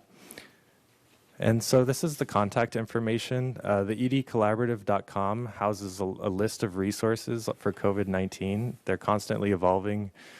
Since they're with the county, they're very well established. They have access to information very rapidly. So they're always evolving their resources page. The edcsbdc.org website is great if you just want to book an advising session. So I'd say the ED Collaborative site is great for loan information and other COVID-related information, but the EDC SBDC link is good for advising. There's also the local or the national employment development department. So for this, there's a lot of programs that they have available. But just to summarize, employers may request tax assistance. I believe it's 60 days for payroll tax. And they have rapid response teams, which can help avert potential layoffs. For workers that are experiencing reduced hours or those that are sick and quarantined, and those who are providing care for family members or for students who are not in school any longer, they may be eligible to file a claim. And this is the most direct link to that. So those viewers that are watching this is the link that you want to go to. It helps explain it the best. But for those just listening, edd.ca.gov could get you there. You just have to navigate through that website. This is my contact information. We're currently working on a lot of different things, but we're reaching out to local businesses, figuring out what their needs are. If you are a local business that needs help, just give me a call or email me, and we're happy to take that and see what we can do and at least take the input and figure out where to work from here. And that's it. Thank you very much, George. Do council members have any questions for Mr. Winkler? Ms. Santangelo. I want to go back to the number of businesses that closed, 70? So that's what I've heard at the outlets is they're closing 70 of those businesses. 85 now. Thank you. And that's in what time frame? Or it's happening so fast. Yeah, absolutely. Yeah. The bigger businesses aren't as affected by this. When I'm calling the larger employers in Camarillo, they're saying it's business as usual right now. So they're not as affected. Reports from what's happened in China and the recovery indicates that that is the truth, is that the more successful businesses are less impacted and they're able to recover faster. We found that what we really need to do is figure out how to support our smaller businesses, dentists, orthodontists, smaller facilities. So that's where we're going to have to start focusing. Also concerned about restaurants, so I'm glad. Absolutely, yeah, yes. I'm glad that they can still operate as takeout, but I know they're taking a big hit. Yeah, as a former bartender and server, I definitely am right there with them and try to support them up to the last minute. And but yeah, I encourage takeout, anything you can to keep those restaurants floating. Thanks. Mr. Kildee. Hey, George, I'm sorry. How many businesses did you say at the outlet? Well, so the outlets, apparently 85 of those businesses are shutting down for temporary use. No buses of Temporary, foreign though. travelers. Temporary, yes. I Temporary. mean, it's not permanent, Right. hopefully. Right. Okay, just a couple, it's comment time. I'll wait for other questions, Please. but I got comments. No, any other questions? All right, thank you. Mr. Mulchay. Is it, I assume most B2Cs, businesses in which retail that rely on foot traffic and consumer, individuals coming in spending money, those are the most heavily impacted. A lot of B2Bs, not so much right now. If there's a supply chain issue, that could be a challenge. And so yeah, and it could catch up to businesses that are doing B2B because they ultimately serve some customer. So it's a ripple effect in essence. A quick plug out to the library. They have access to LinkedIn Learning. So anybody that's staying home right now, they can learn new skills, they could learn how to telecommute, and they can learn how to do online businesses. So it's a great resource while you're there. You could learn how to, expand your product to digital marketing and stuff, as people are sitting around the house. They may be on the internet a bit more often, so it's a great opportunity to learn those skills. And question and comment. I know the Camarillo Chamber of Commerce has put out a survey to all their business members. Have they provided you or released any feedback yet? Okay, will you please inquire with them when suitable time? Once I would probably give it the end of the week or whatnot, or at least reach out to Gary and see what feedback he has gotten. I think that'll be valuable. I know I participated in the survey, so. Yeah, it was compelling to respond. Mm-hmm. I don't think there are any other questions. No speaker cards on this item. There are no members of the public that wish to comment on this item. Okay, let's bring it back for comments, and I think Mr. Kildee is going to start. Well, I just want to, reiterate that, Camarillo, even though we've progressed a lot, we still do have an awful lot of small businesses and a lot of different venues in town. So if we can still support them any way you can is a really good thing. I've been through recessions, several economic recessions. This is the most significant one that I've seen, and it's only been a relatively short while here, and hopefully the duration will not be like what we had in 2007, 2008, and I can go back to, I believe, 1999. I can go back to 1987. We can go back to 1979, 1975. You can go back a long way here. But we really need to support the business community to the best of our abilities. Any help, George, that you can give them to try to keep a line of commerce, or wherever you want to rephrase it, is a good thing. And maybe there may be some other state programs that may become readily available, and federal programs too. I know that there's been some discussion on that too. So if you could keep the business community, aware of, and I know it's a fast-moving target, but if you could also keep them aware of what potentially is out there, because it looks like there's going to be a lot of needs out there. Yes. Yeah, we're keeping an eye on everything as it's coming out, and we'll be releasing that on our website. So that website link will stay active, and will be updated accordingly. Mm-hmm. Mr. Mulchay. If you're doing business in the city of Camarillo, you have a business license. If you're doing it above board, most of the businesses do, and every business you see out there is.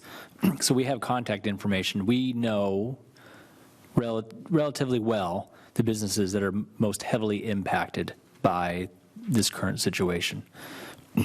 Can we, in addition to simply publicizing this information, can we work on a means by which to specifically get this information in the hands of those that we've already predetermined to be most likely and most heavily impacted by these events?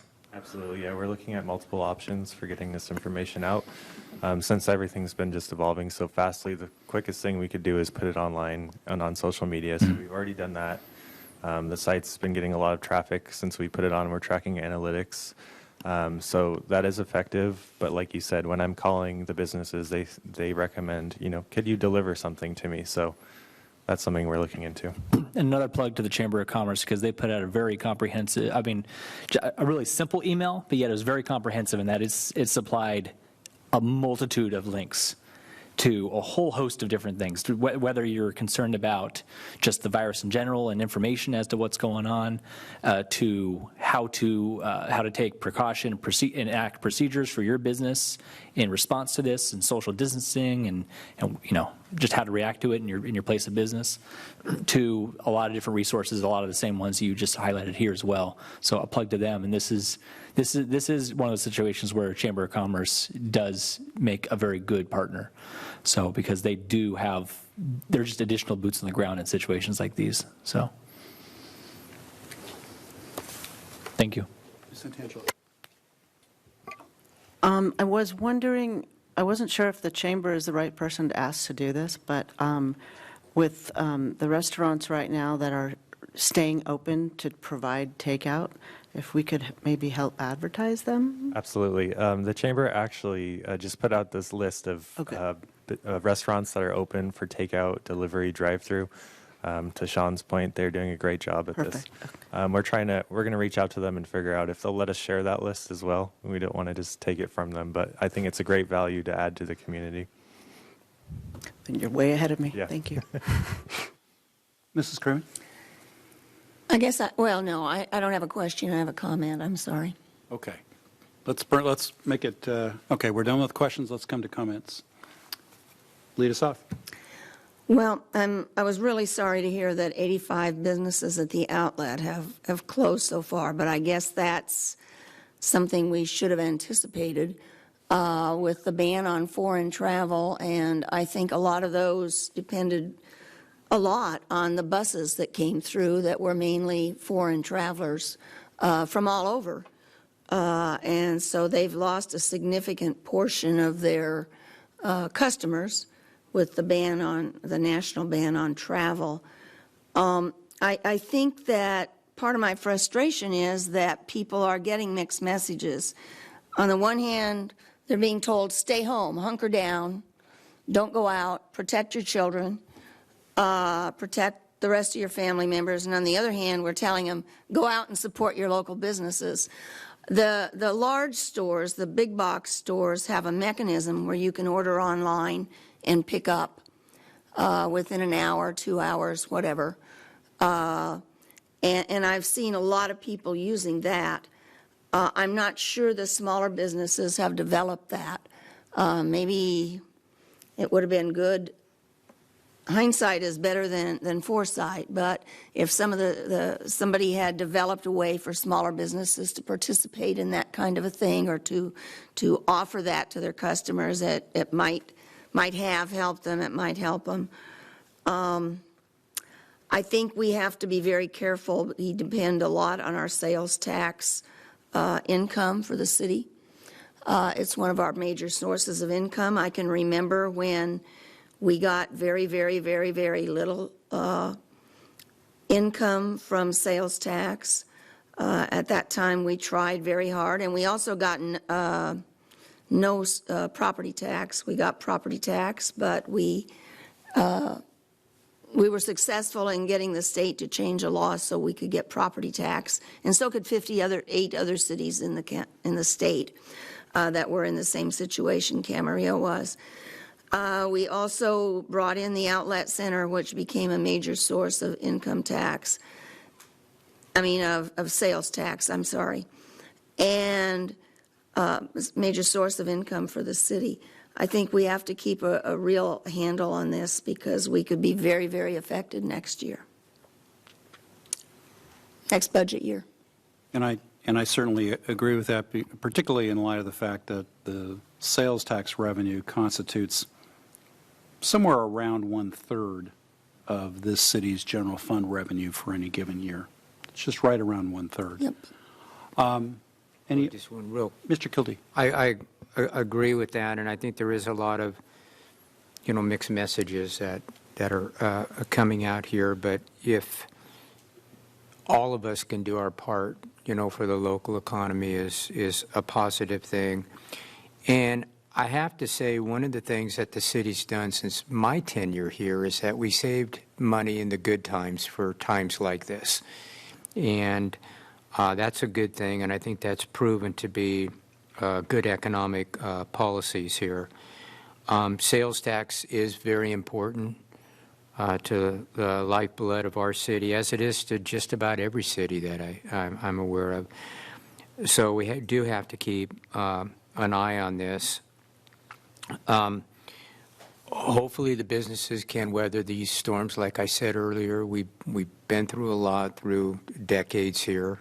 I have every confidence that we'll get through this tough time here, but it's going to take an effort for everybody to pull ourselves together and to get through this. But I have all the confidence in the world that we will. Camarillo's been through a lot since 1964, and we've always been able to pull ourselves up by our own bootstraps and make the necessary adjustments and position ourselves for a bright future. And I have no doubt that that'll be the case at this particular situation as well.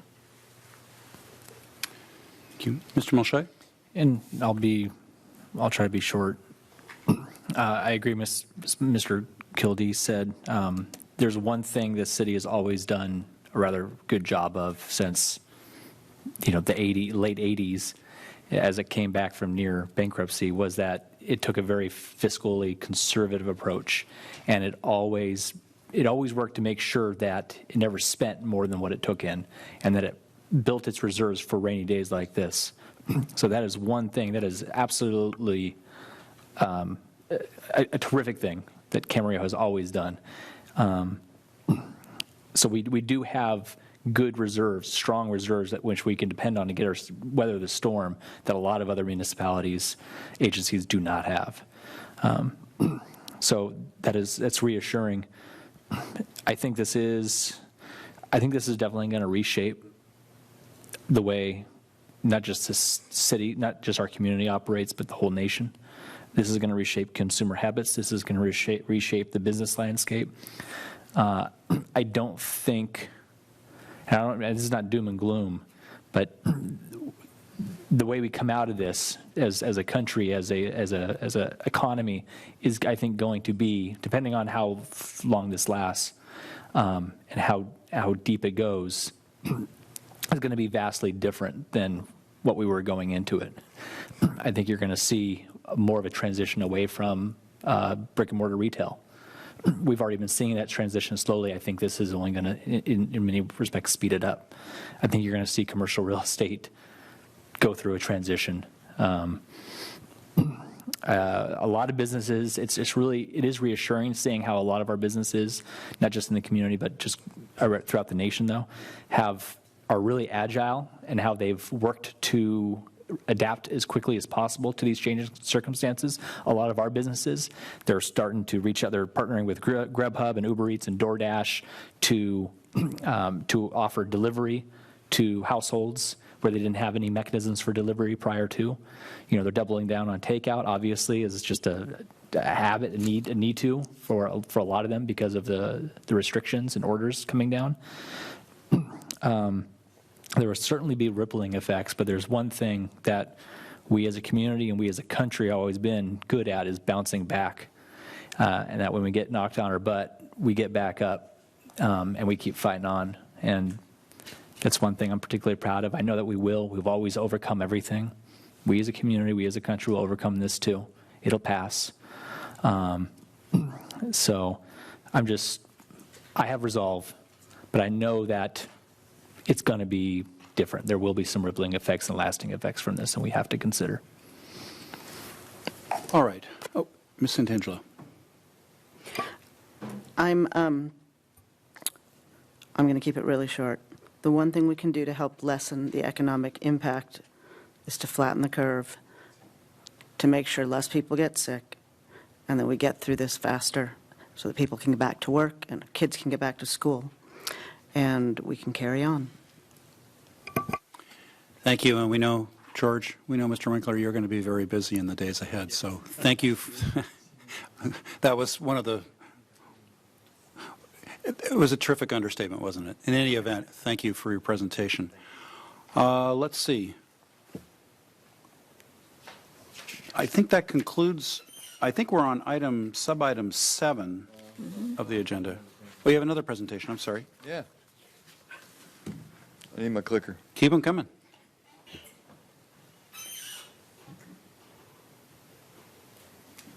Okay. Don't change slides. Okay. The slide was going to say, Michelle Deanna, Community Relations Officer, is going to talk about COVID-19 city COVID-19 communications to date. Take it away. Thank you. Good evening, Council. Good evening. As this COVID-19 health emergency evolves, one of our priorities is to keep the communication lines open to make sure that our community is informed and updated.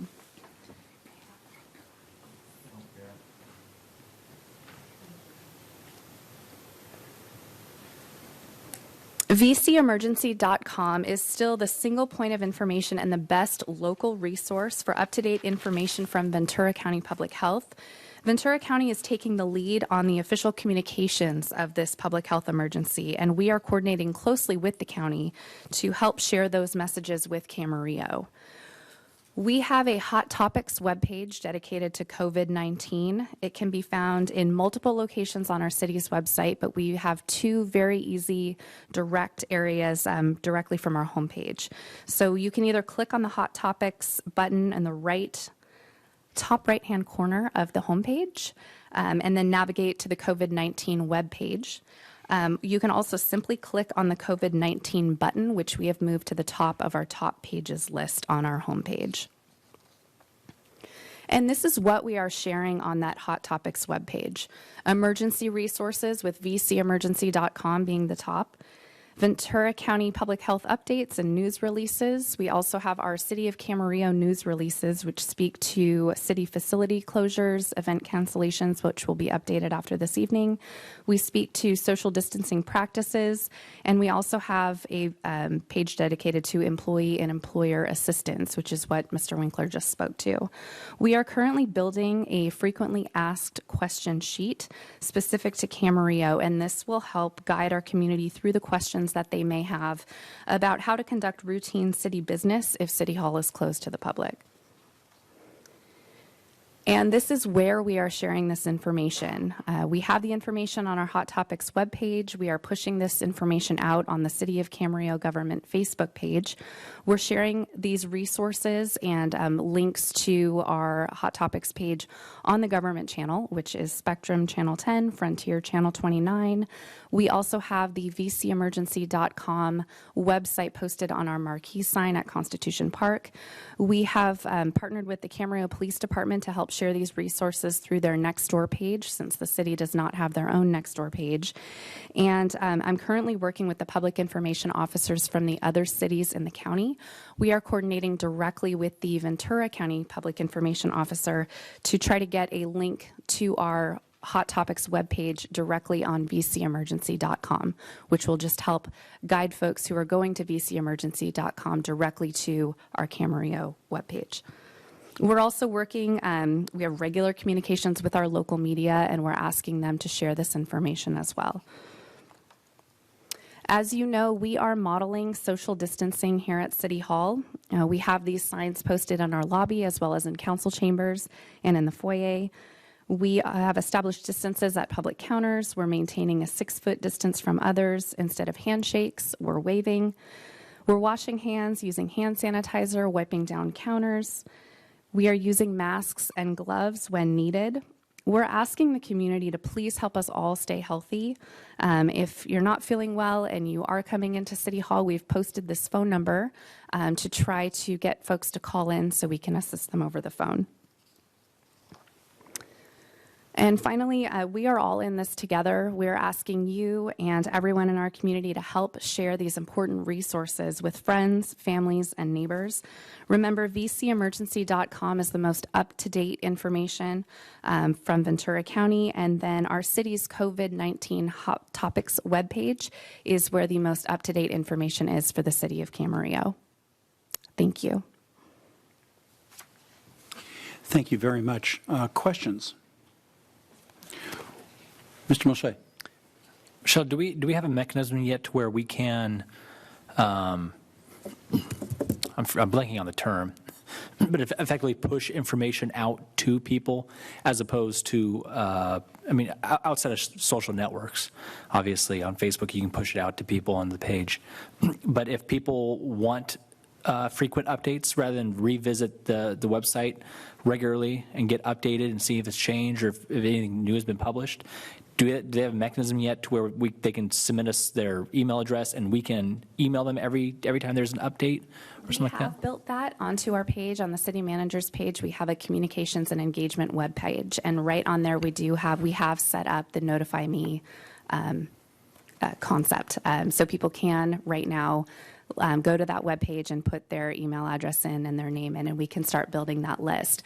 Because this situation is evolving so rapidly, and because Ventura County Public Health is taking the lead on communications, we've just been using our existing tools in place to try to push out the information to everyone to go to vcemergency.com because there is a mechanism on vcemergency.com for folks to subscribe directly to that page. And pretty soon we're hoping that our city's page will be linked directly to that. And if everyone just has one single point of information, we feel that that would be the easiest for our community during this emergency. I know I saw one public comment. A gentleman was saying something to the order of, excuse me, I'm getting updates. I know what's going on as a county and as a country, but how exactly is it impacting Camarillo? Like what the decisions you guys are distilling down, i.e., let's say to close the library. When I think that was something that was specifically mentioned. How do I get that specific information that my library is closed and that this is going to be closed and that this is in my community? Because that won't be found obviously on the county page, or like I said, the newspapers probably aren't going to publish all that much, all those specifics. But how do we more effectively communicate and distill down the information that more directly impacts Camarillo residents? So we are putting all of that information on the Hot Topics page. We're hoping that once it's linked to VC Emergency, it'll be easier to find. We're sharing those with our local media. Our last news release that did discuss Friday's actions with the library closure, that was picked up locally by KEYT. It was on the Citizens Journal news, so that has been slowly pushed out. Right now that information is on Hot Topics.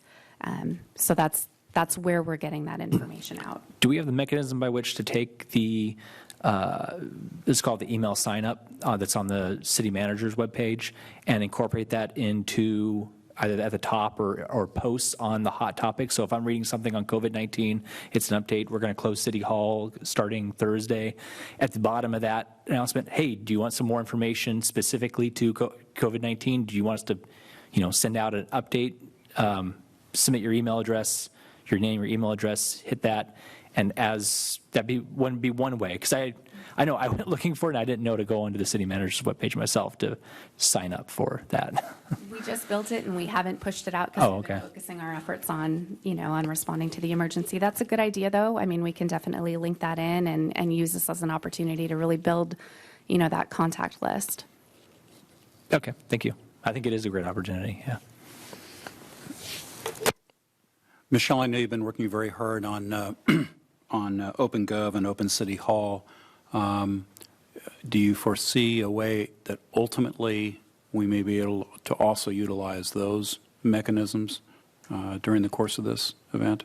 I do foresee that. I think once we get past this initial, emergency declaration and transition and kind of, settle into the new normal for a little while, that'll be the better opportunity to utilize that platform. Right now, because the information is just coming so fast, we're really trying to focus everybody to vcemergency.com just to get that initial information. But I do foresee us using that once this levels out a little bit. And then the email from the gentleman, Shawn, that you were referring to, one of the other things this gentleman asked about was what services are available for seniors or other high-risk persons in the city. And I'm wondering whether or not I'm not sure we have any kind of link relative to that. So the Ventura County area Ventura County Area Agency on Aging, they are linked directly to vcemergency.com. So they're taking the lead countywide for senior services. But that FAQ sheet that we are working on, we will build in as many resources as possible for seniors on that sheet as well. Okay. I was kind of hoping that we might be able to put something either under Hot Topics or on the homepage, something to assist in that endeavor. So that seniors and high-risk individuals will be more able to, at least on the website, readily find that. I know we talked earlier in the meeting about flyers, et cetera, but anyway, with regard to the website, I was hoping we might be able to do that. Sure. Yeah, I'll add to that. I've been getting that request privately as well. People asking me what resources are there specifically to seniors. If we're telling seniors to hold up in their homes and not leave except for just the essentials, and some don't want to even do that, and I understand their concern.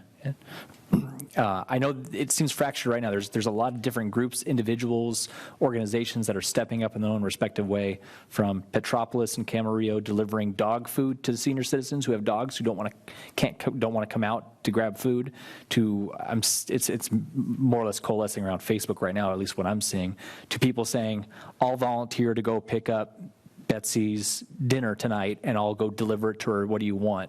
You know, he's saying, here's my phone number. Anyone living in Leisure Village, and most of it's about Leisure Village, but tell someone to call me, tell me what they want. I'll go pick it up. They can find a way to reimburse me and whatnot. I'll deliver them food.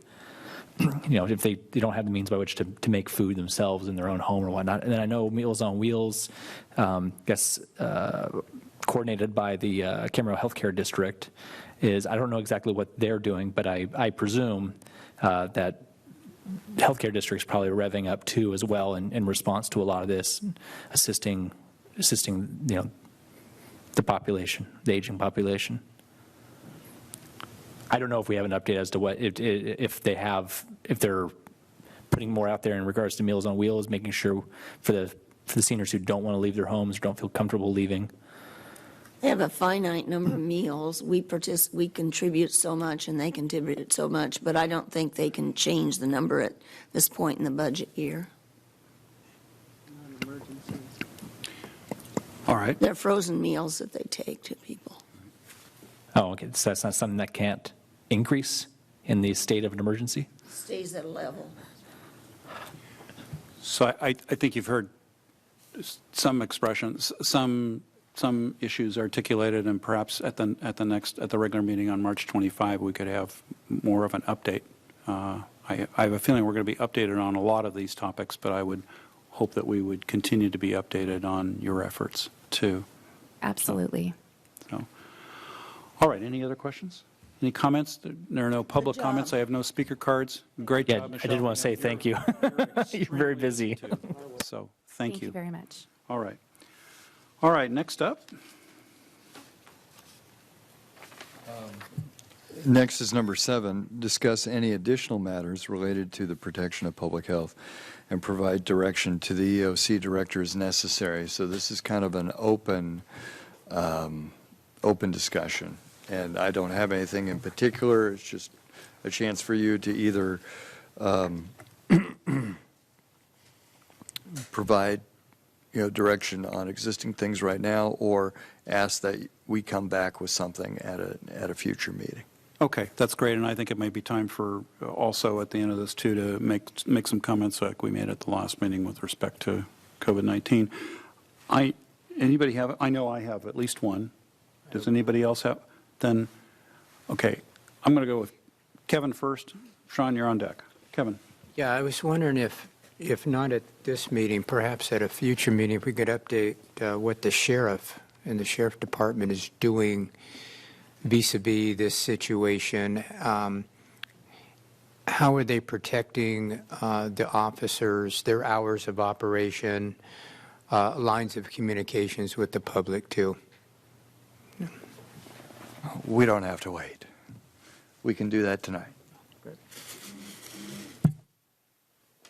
I think Chief Tennyson is approaching the podium.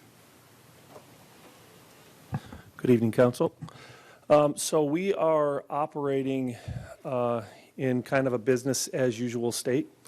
We're responding to all calls for service that we get from the public.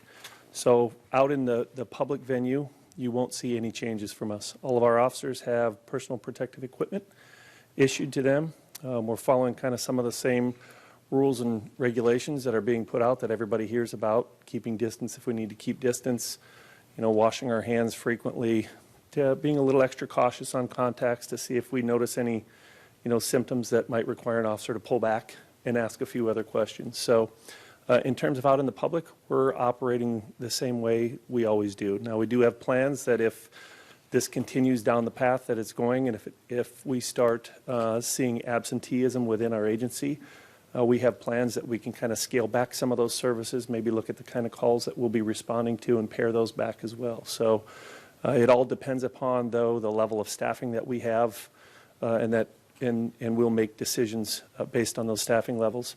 As far as our custody goes, we have pared back some of the things going on in custody. We've limited visitation for our inmates in custody. Unfortunately, we don't want people bringing things into the jail. If we get any sort of an outbreak in jail, that's going to be a lot of big problems for us. But they are planning; they have contingency plans in place for that. So we have a pandemic response plan. That plan has been brushed off and reviewed department-wide, and we're prepared to act depending upon how the circumstances play out. And your hours of operations are the same? Yep, 24/7. Okay. Chief, is that the information you just articulated, is that on the Sheriff's Department website? We've done several press releases that are on the Sheriff's Department website detailing what's going on with custody. We haven't made any changes from a patrol perspective, so we haven't put anything out there. But from a custody perspective, we have done press releases to notify the public of those, and all those press releases are available on the Sheriff's website. Okay, and then, so putting aside the custody issue with respect to just services as usual, patrol services in Camarillo, et cetera, I guess my thought would be, to the extent that we can, perhaps we can put some information, just maybe either make it part of the FAQ that Ms. Deanna is working on, or something that we can just educate our citizens and let them know this is what the Sheriff's Department is doing, this is how they're handling it, something very relatively brief. But I think that might provide some reassurance. Yeah, we can certainly do that, and we'll use our social media platforms that we have, and we can get something out that way as well. Great. Mr. Kildee, follow-ups? Anybody following up? Mr. Mulchay? One quick in light, and I know this came out right before we all started here, but the new order from the county public health officer, at the very end, they're talking about how anything in here would constitute a violation, and they ask for the sheriff and all chiefs of police in the county to ensure compliance. I mean, I've been on a ride along before. I know that there are times where officers, it's hectic, and everyone is being utilized for something. In situations like that, I don't know where does enforcing this order to ensure compliance, where does that rank? Are you guys going to be able? Are you confident you're going to be able to ensure compliance, or? The sheriff has made it pretty clear that that's going to be a last resort for us. We're going to rely on the powers of persuasion to get people to comply with an order if we should have to go take part in that kind of activity. But we have higher priority calls, emergency type calls, and other higher priority calls that will take precedence over enforcing the public health officer's orders. And so on those list of priority calls, obviously those are going to take place first. We're going to respond to those first. There's a lot of practical problems that this order could present for us. We have restaurants all over the county. I mean, hundreds and hundreds of restaurants, and we don't have resources to go and check on all those restaurants. Additionally, the penalties are a misdemeanor or a fine for violating those orders. We're not looking to increase the number of people in custody right now, and we're not looking to bring in a whole bunch of new people into custody who could possibly infect, our custody population. So for misdemeanors, we have moved already to the point where we're citing and releasing a lot of misdemeanors that we didn't used to cite and release. So if they don't represent a significant danger to the public or themselves, we're citing and releasing them instead of taking them into custody. Well, this violation by the public health officer is also a misdemeanor that would be a cite and release. So We're using that citation process and that enforcement as a last resort in these because, there are, like I said, a lot of practical problems that presents for us. And I'll echo that too, because I saw it this afternoon when someone saw me in person and said, I thought they closed all restaurants down in all of Ventura County. I noticed that there's all these cars parked at restaurants, and do I need to call the police? I said, no, the restaurants weren't closed. Nothing's been closed as of yet.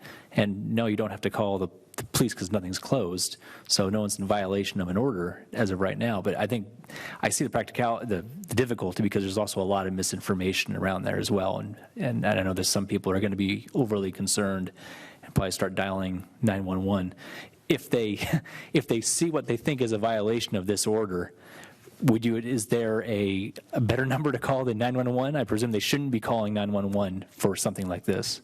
We don't encourage people to call 911 for this because it's not an emergency. We do have a non-emergency line. The Sheriff's Office does have a non-emergency line. But again, if people call in for that, whether we respond out to it and deal with it in any timely manner, we can't guarantee that. And so, what we see as our major role in this crisis is to ensure that the public sees calm response. We don't want to fan the flames any more than they already are, and we don't want to make people any more nervous than they are. And certainly going and arresting restaurant people and bar people, that's not going to do a lot to maintain the calm out in society. And that's really what we see a huge part of our role is to maintain that calm and give people that calm presence. I appreciate that. Thank you. All right, any other questions? Thank you, Chief. Welcome. Appreciate it. What other, I know I have one. Mr. Mulchay. I have questions in regards to, I'm looking for clarification, and I apologize, but I guess our city attorney would be the best to put on the spot here. Because it's in regards to, I'm particularly looking at number 3 on the order from the public health officer for the county. He said the following types of businesses are ordered to close as of March 18th, tomorrow. Bars and nightclubs that do not serve food. So I'm thinking, is that by license type? I know bars and restaurants who serve all different variants of food, whether it's effectively the microwave dinner kind. They don't necessarily have a full working kitchen to where, they do have a full on kitchen. So I don't know. How do we get clear? Isn't that the 25% rule?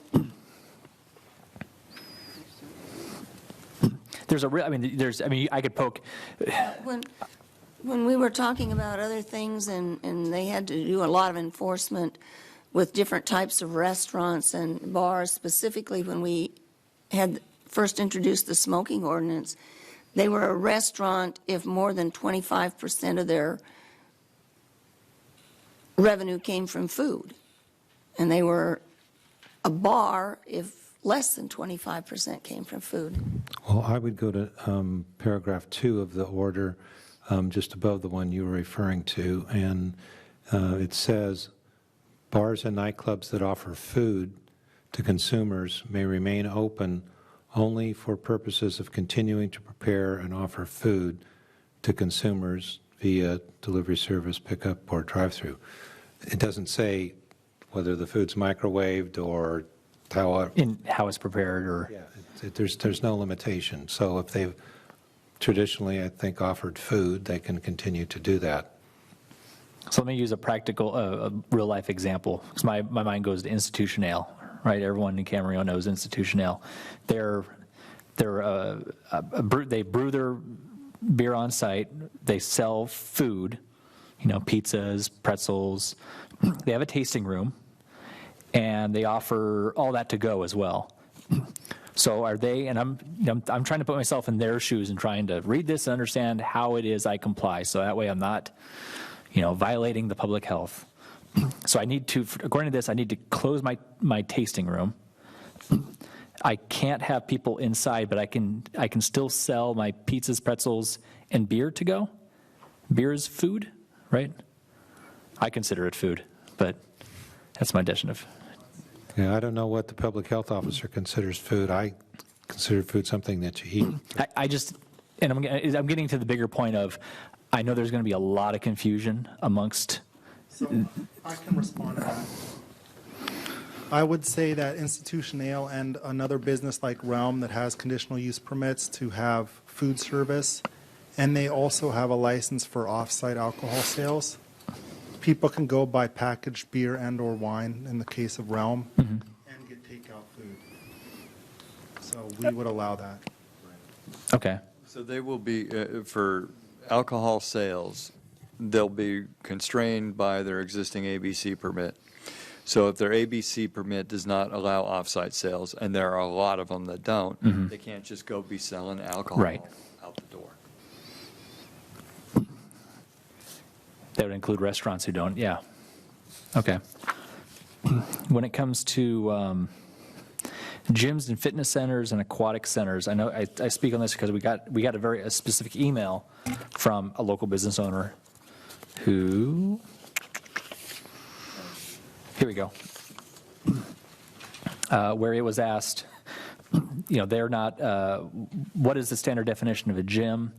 They're a boutique fitness studio. Does this also include massage studios, hair and nail salons, physical therapy offices? Where do we draw the distinction?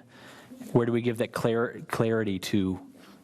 Yeah, I know we don't, but people are going to be looking for, again, I represent not only residents but a lot of business owners who are completely perplexed by where they fit in the definition of gyms, fitness centers, and aquatic centers, and how broad that definition is meant to be coming from the county. And tomorrow morning, they're all going to be shrugging their shoulders and throwing their hands up in the air going, I don't know how the heck how do I comply? I want to do my part, but I don't know how to comply. Probably not even going to know they have to comply. Well, since this was an order by the Ventura County public health officer, they should probably contact the Ventura County health officer, because they're the ones that wrote this order. Yeah, I anticipate it being inbound on a lot of questions tomorrow. I anticipate that city staff, Michelle, might be inbound on a lot of questions tomorrow in this regard. And so I'm just asking them now so we know what our answer is. So it's pretty much ask the county. Well, what some counties have done, like Marin County, and that was in your packet, it was attachment, I think 2. Yes, it's attachment 2, big page 23 of your packet. Marin County was one of the counties in Northern California that adopted the basically shelter-in-place order by the public health officer, and a number of those counties have now issued what you see on big page 23 and following, frequently asked questions. I don't know whether the County of Ventura plans to do that or not. I know of another county that I learned about today, which is the County of Monterey. They issued a similar shelter-in-place order, and they have also issued frequently asked questions. So that seems to be the pattern, at least with some counties, and perhaps that might be something that Ventura County may be doing. We could check and let you know. Whatever we could do, we're making inroads and trying to do our best to assist businesses with a whole slew of things. Obviously, this is a very big, it's a big thing. So I would like for us to see what we can do to help notify and help some businesses navigate where we have clarity from the county as to exactly how this should be interpreted, but making sure, businesses either have that clarity or given the avenues in order to find that clarity.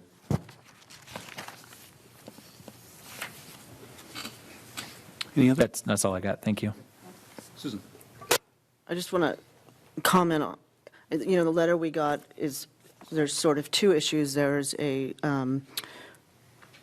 I see it more of questioning why gyms are being closed and not other businesses, not a question of am I a gym or not, or a fitness center or not. So it's almost more like she doesn't understand the rationale thought process, which I don't know if we can provide since it wasn't ours to make, if that makes sense. No, I agree. I think the county needs to explain that. Right. So I don't know how much direction we can give in that sense, or assistance we can give if it wasn't our order. But I do think her center is clearly a fitness center, so unfortunately. My question is, has there been any I've gotten calls from parents of preschools that are concerned with seeing regular schools closed and worrying about having a whole bunch of little kids in a cramped place. Has there been any discussion with that with other city managers or others? Because they're not closed, because the preschools are not closed. Correct. No, there's been no discussion on that issue. Okay. Because it's really outside of, if they're private. Licensed by the state. Right. So, and the school hasn't, because Well, it's there's an school exemption districts for that are schools in the governor's order and in every other order. It's the school districts that are deciding whether the schools are closed, not the Right. state. So I think that's the disconnect. But there's just been a lot of concern out there. So, okay, that's all. I have a question on a different topic, kind of turning to our infrastructure, and specifically on and this is, I think, a Mr. Klotzel, a question for Mr. Klotzel, or maybe a series of questions, but we, of course, have to maintain and operate in compliance with some very strict requirements, our wastewater treatment plant. We have our water division employees. We have employee safety protocols at issue. And to a large extent, this question also revolves around City Hall as well. But we're going to have closure at City Hall. But our wastewater treatment plant is going to continue to operate, and we have personnel in the field. I think with regard to the wastewater treatment plant, specifically, Dave, I'm familiar with situations where you have typical treatment plant employees operating on kind of a tag team basis or double basis in order to accomplish tasks, whether that's at the plant or on the collection system out in the field, et cetera. And so questions are, what are we going to do? What if one of them falls ill? What if, for example, we have a building like our lab where we just have where we just typically will oftentimes have one or two people there? My question is, what is the Public Works Department doing relative to this, relative to its disaster plan to make sure that we keep our critical infrastructure running? Could you give us some idea of what's going on with that? Sure. Yes, both on the water and sanitary side, we have arranged work patterns, and our normal flow of work and tasks already pretty well accommodate the need to have separation and scheduling of work. There are some crews that typically do ride tandem in the vehicles to perform work, specifically on our collection system crew for the wastewater. They will be riding single now, not two in a vehicle. And the work can be scheduled and coordinated so that we can accomplish the social distancing. There will be times when there possibly will need to be near each other for short durations. We'll shorten that as much as possible. Proper personal protection equipment we have and is worn and employed. So really, there's not a lot of difference in our normal protocol of performing the work. Our lab is typically manned by one person routinely, and and any additional adjustments we're going to make as needed to accomplish the distancing. And our staffing levels are such that we can accommodate people being out for a period of time, and we have the ability to work some overtime and backfill as we need to deal with that on a regular basis when there's other illnesses throughout the year. So our standard protocols are in place with some adjustments regarding the current situation. Adjustments mostly, just as a follow-up, adjustments mostly with respect to doing staggered type schedules? Correct. Okay. Yeah, I mean, as you can imagine, even in the break room or at the end of the day in the locker room when they're cleaning up, it'll just be staggered attendance, staggered, people in a certain location. And we're of a size that's going to be fairly easy to accommodate. Thanks for that answer. I think what I would ask is, I know everyone's doing an awful lot. I know Michelle is doing an awful lot. But to the extent that we can put a little bit of information just out on, this is how we are maintaining, this is how we are working with our critical infrastructure during this time.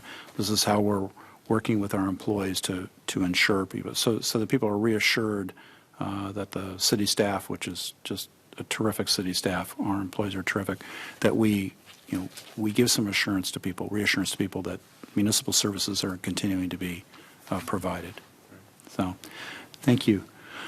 Thanks, Mr. Glanzel. All right. Do we have other specific topics we want to address related to the protection of public health? And if we don't, I know at our last meeting, our meeting on Friday night, we had a little bit of time to give some personal perspective on COVID-19, a little bit on this. I think it's within the bounds of our agenda, just in terms of things that are continue to be put out relative to COVID-19. I would just ask any council members if they have some comments. Mr. Pierik? Yes, that's fine. Okay. Any specific comments? I had a couple. I want you to be aware that this morning I had a conference call with all of the area mayors in the county participating on the call. There were a number of city managers on that call as well, but I know Mr. Norman has been having, I think, almost daily calls with the other city managers in the county. Just so you know, according to my notes from that conversation, all cities have declared a local emergency, and all have issued local emergency proclamations. Some of them, in fact, were being ratified tonight. All cities are practicing social distancing and canceling events and meetings. In any event, there may end up being a unified, or may end up being a letter drafted by another mayor and passed around for publication. I want you to know, too, that middle of this afternoon, I drafted a letter as mayor to the public, a very brief letter. I'd kind of like to read that right now because I think it's important, and I also was able to do, I think, a short video on this. I want to read this letter, and it is pretty short. And it's addressed, Dear fellow residents, the COVID-19 public health emergency presents us with an unprecedented challenge. In recent days, we have all experienced very significant impacts to our daily lives. Federal, state, and local governments, including the city of Camarillo, have taken multiple actions to navigate this rapidly evolving issue. Additional steps to protect public health and safety are likely in the days ahead. Please know that the City Council and city staff are working very hard to responsibly address this challenge and to provide critical municipal services during this difficult time.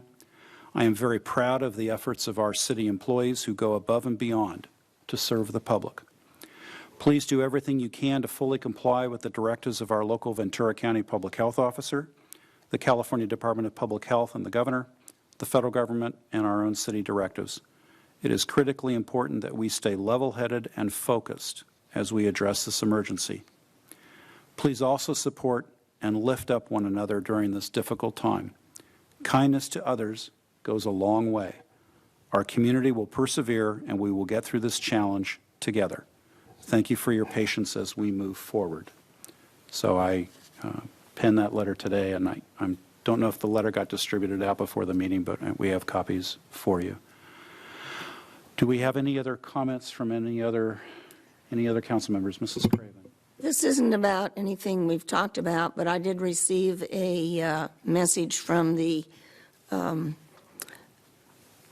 CASA Ledge Committee person that the state legislature has closed, which I thought, oh, good, they're not going to do anything to us.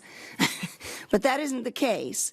They are all there with the exception of one, I don't know if she's a senator or an assembly member from San Diego. Everybody else is there. They're locked in, and nobody can go in to the Capitol. And I take it they're in special session? They're in special session until their spring break, which is coming up, I think, at the end of this week or at the end of next week. Okay.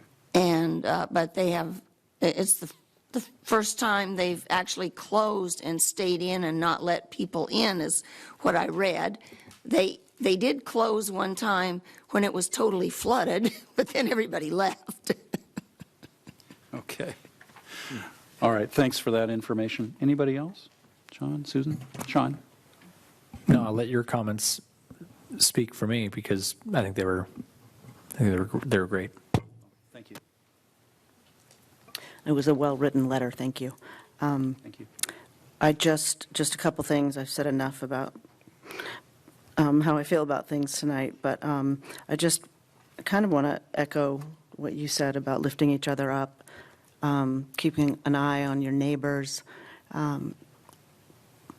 check on people that are older or that you know are at risk and see if they need anything. Share your extra toilet paper. That's very important. And try to stay away from rumors and sharing information that you heard from so-and-so's brother who lives in France. And just there's plenty of credible information from the CDC on VC emergency. And it gets really scary when there's a whole bunch of rumors out there and people just don't know what to believe. So let's just try to have good information so we can all breathe easy and get through this together. Thank you. Any other? Mr. Kildee. Well, I think I had mentioned earlier, I've been through, as many of us up here, several recessions and downturns in the economy. I don't ever remember, and it pains me with this, that we've had to potentially, not even potentially, we're going to have to close businesses due to an event that is not necessarily economic related. It's morphed into the economy, but this is unprecedented, in my opinion, in my life here, that we've got to do this. So, you know, my heart goes out to them, and I know it's tough times for them, but, you know, with any luck and resilience, that they'll be back, and they'll be back stronger. And there's a lot of help out there for the business community here, and I encourage them to use it if needed. I encourage everyone that's impacted by this in many, many different ways. It's not just in business. There's several, you know, situations that everybody has to deal with now. Unprecedented times. But again, we'll get through this. And I have every confidence and every expectation that we will. And, Your Honor, I think you wrote a very good letter here, and I think it explains a lot of different avenues and different impacts by this. Everybody is impacted by this in one way or another. So we'll be here, and, you know, there's better days ahead. We just don't know when. Thank you. All right. With that, I just want to note before we adjourn that our next regular meeting is scheduled for March 25. This COVID-19 issue is a continuing agenda item, which we will have at that time, but we can always meet as necessary for another special meeting. I mean, we had one just last Friday. Now we have one tonight. This is, it's a good thing. It is so rapidly. things are so rapidly evolving, we may need to do that, but we will see. And again, I want to thank our staff who are just tremendous. Thank you for all of your efforts. And with that, we are adjourned.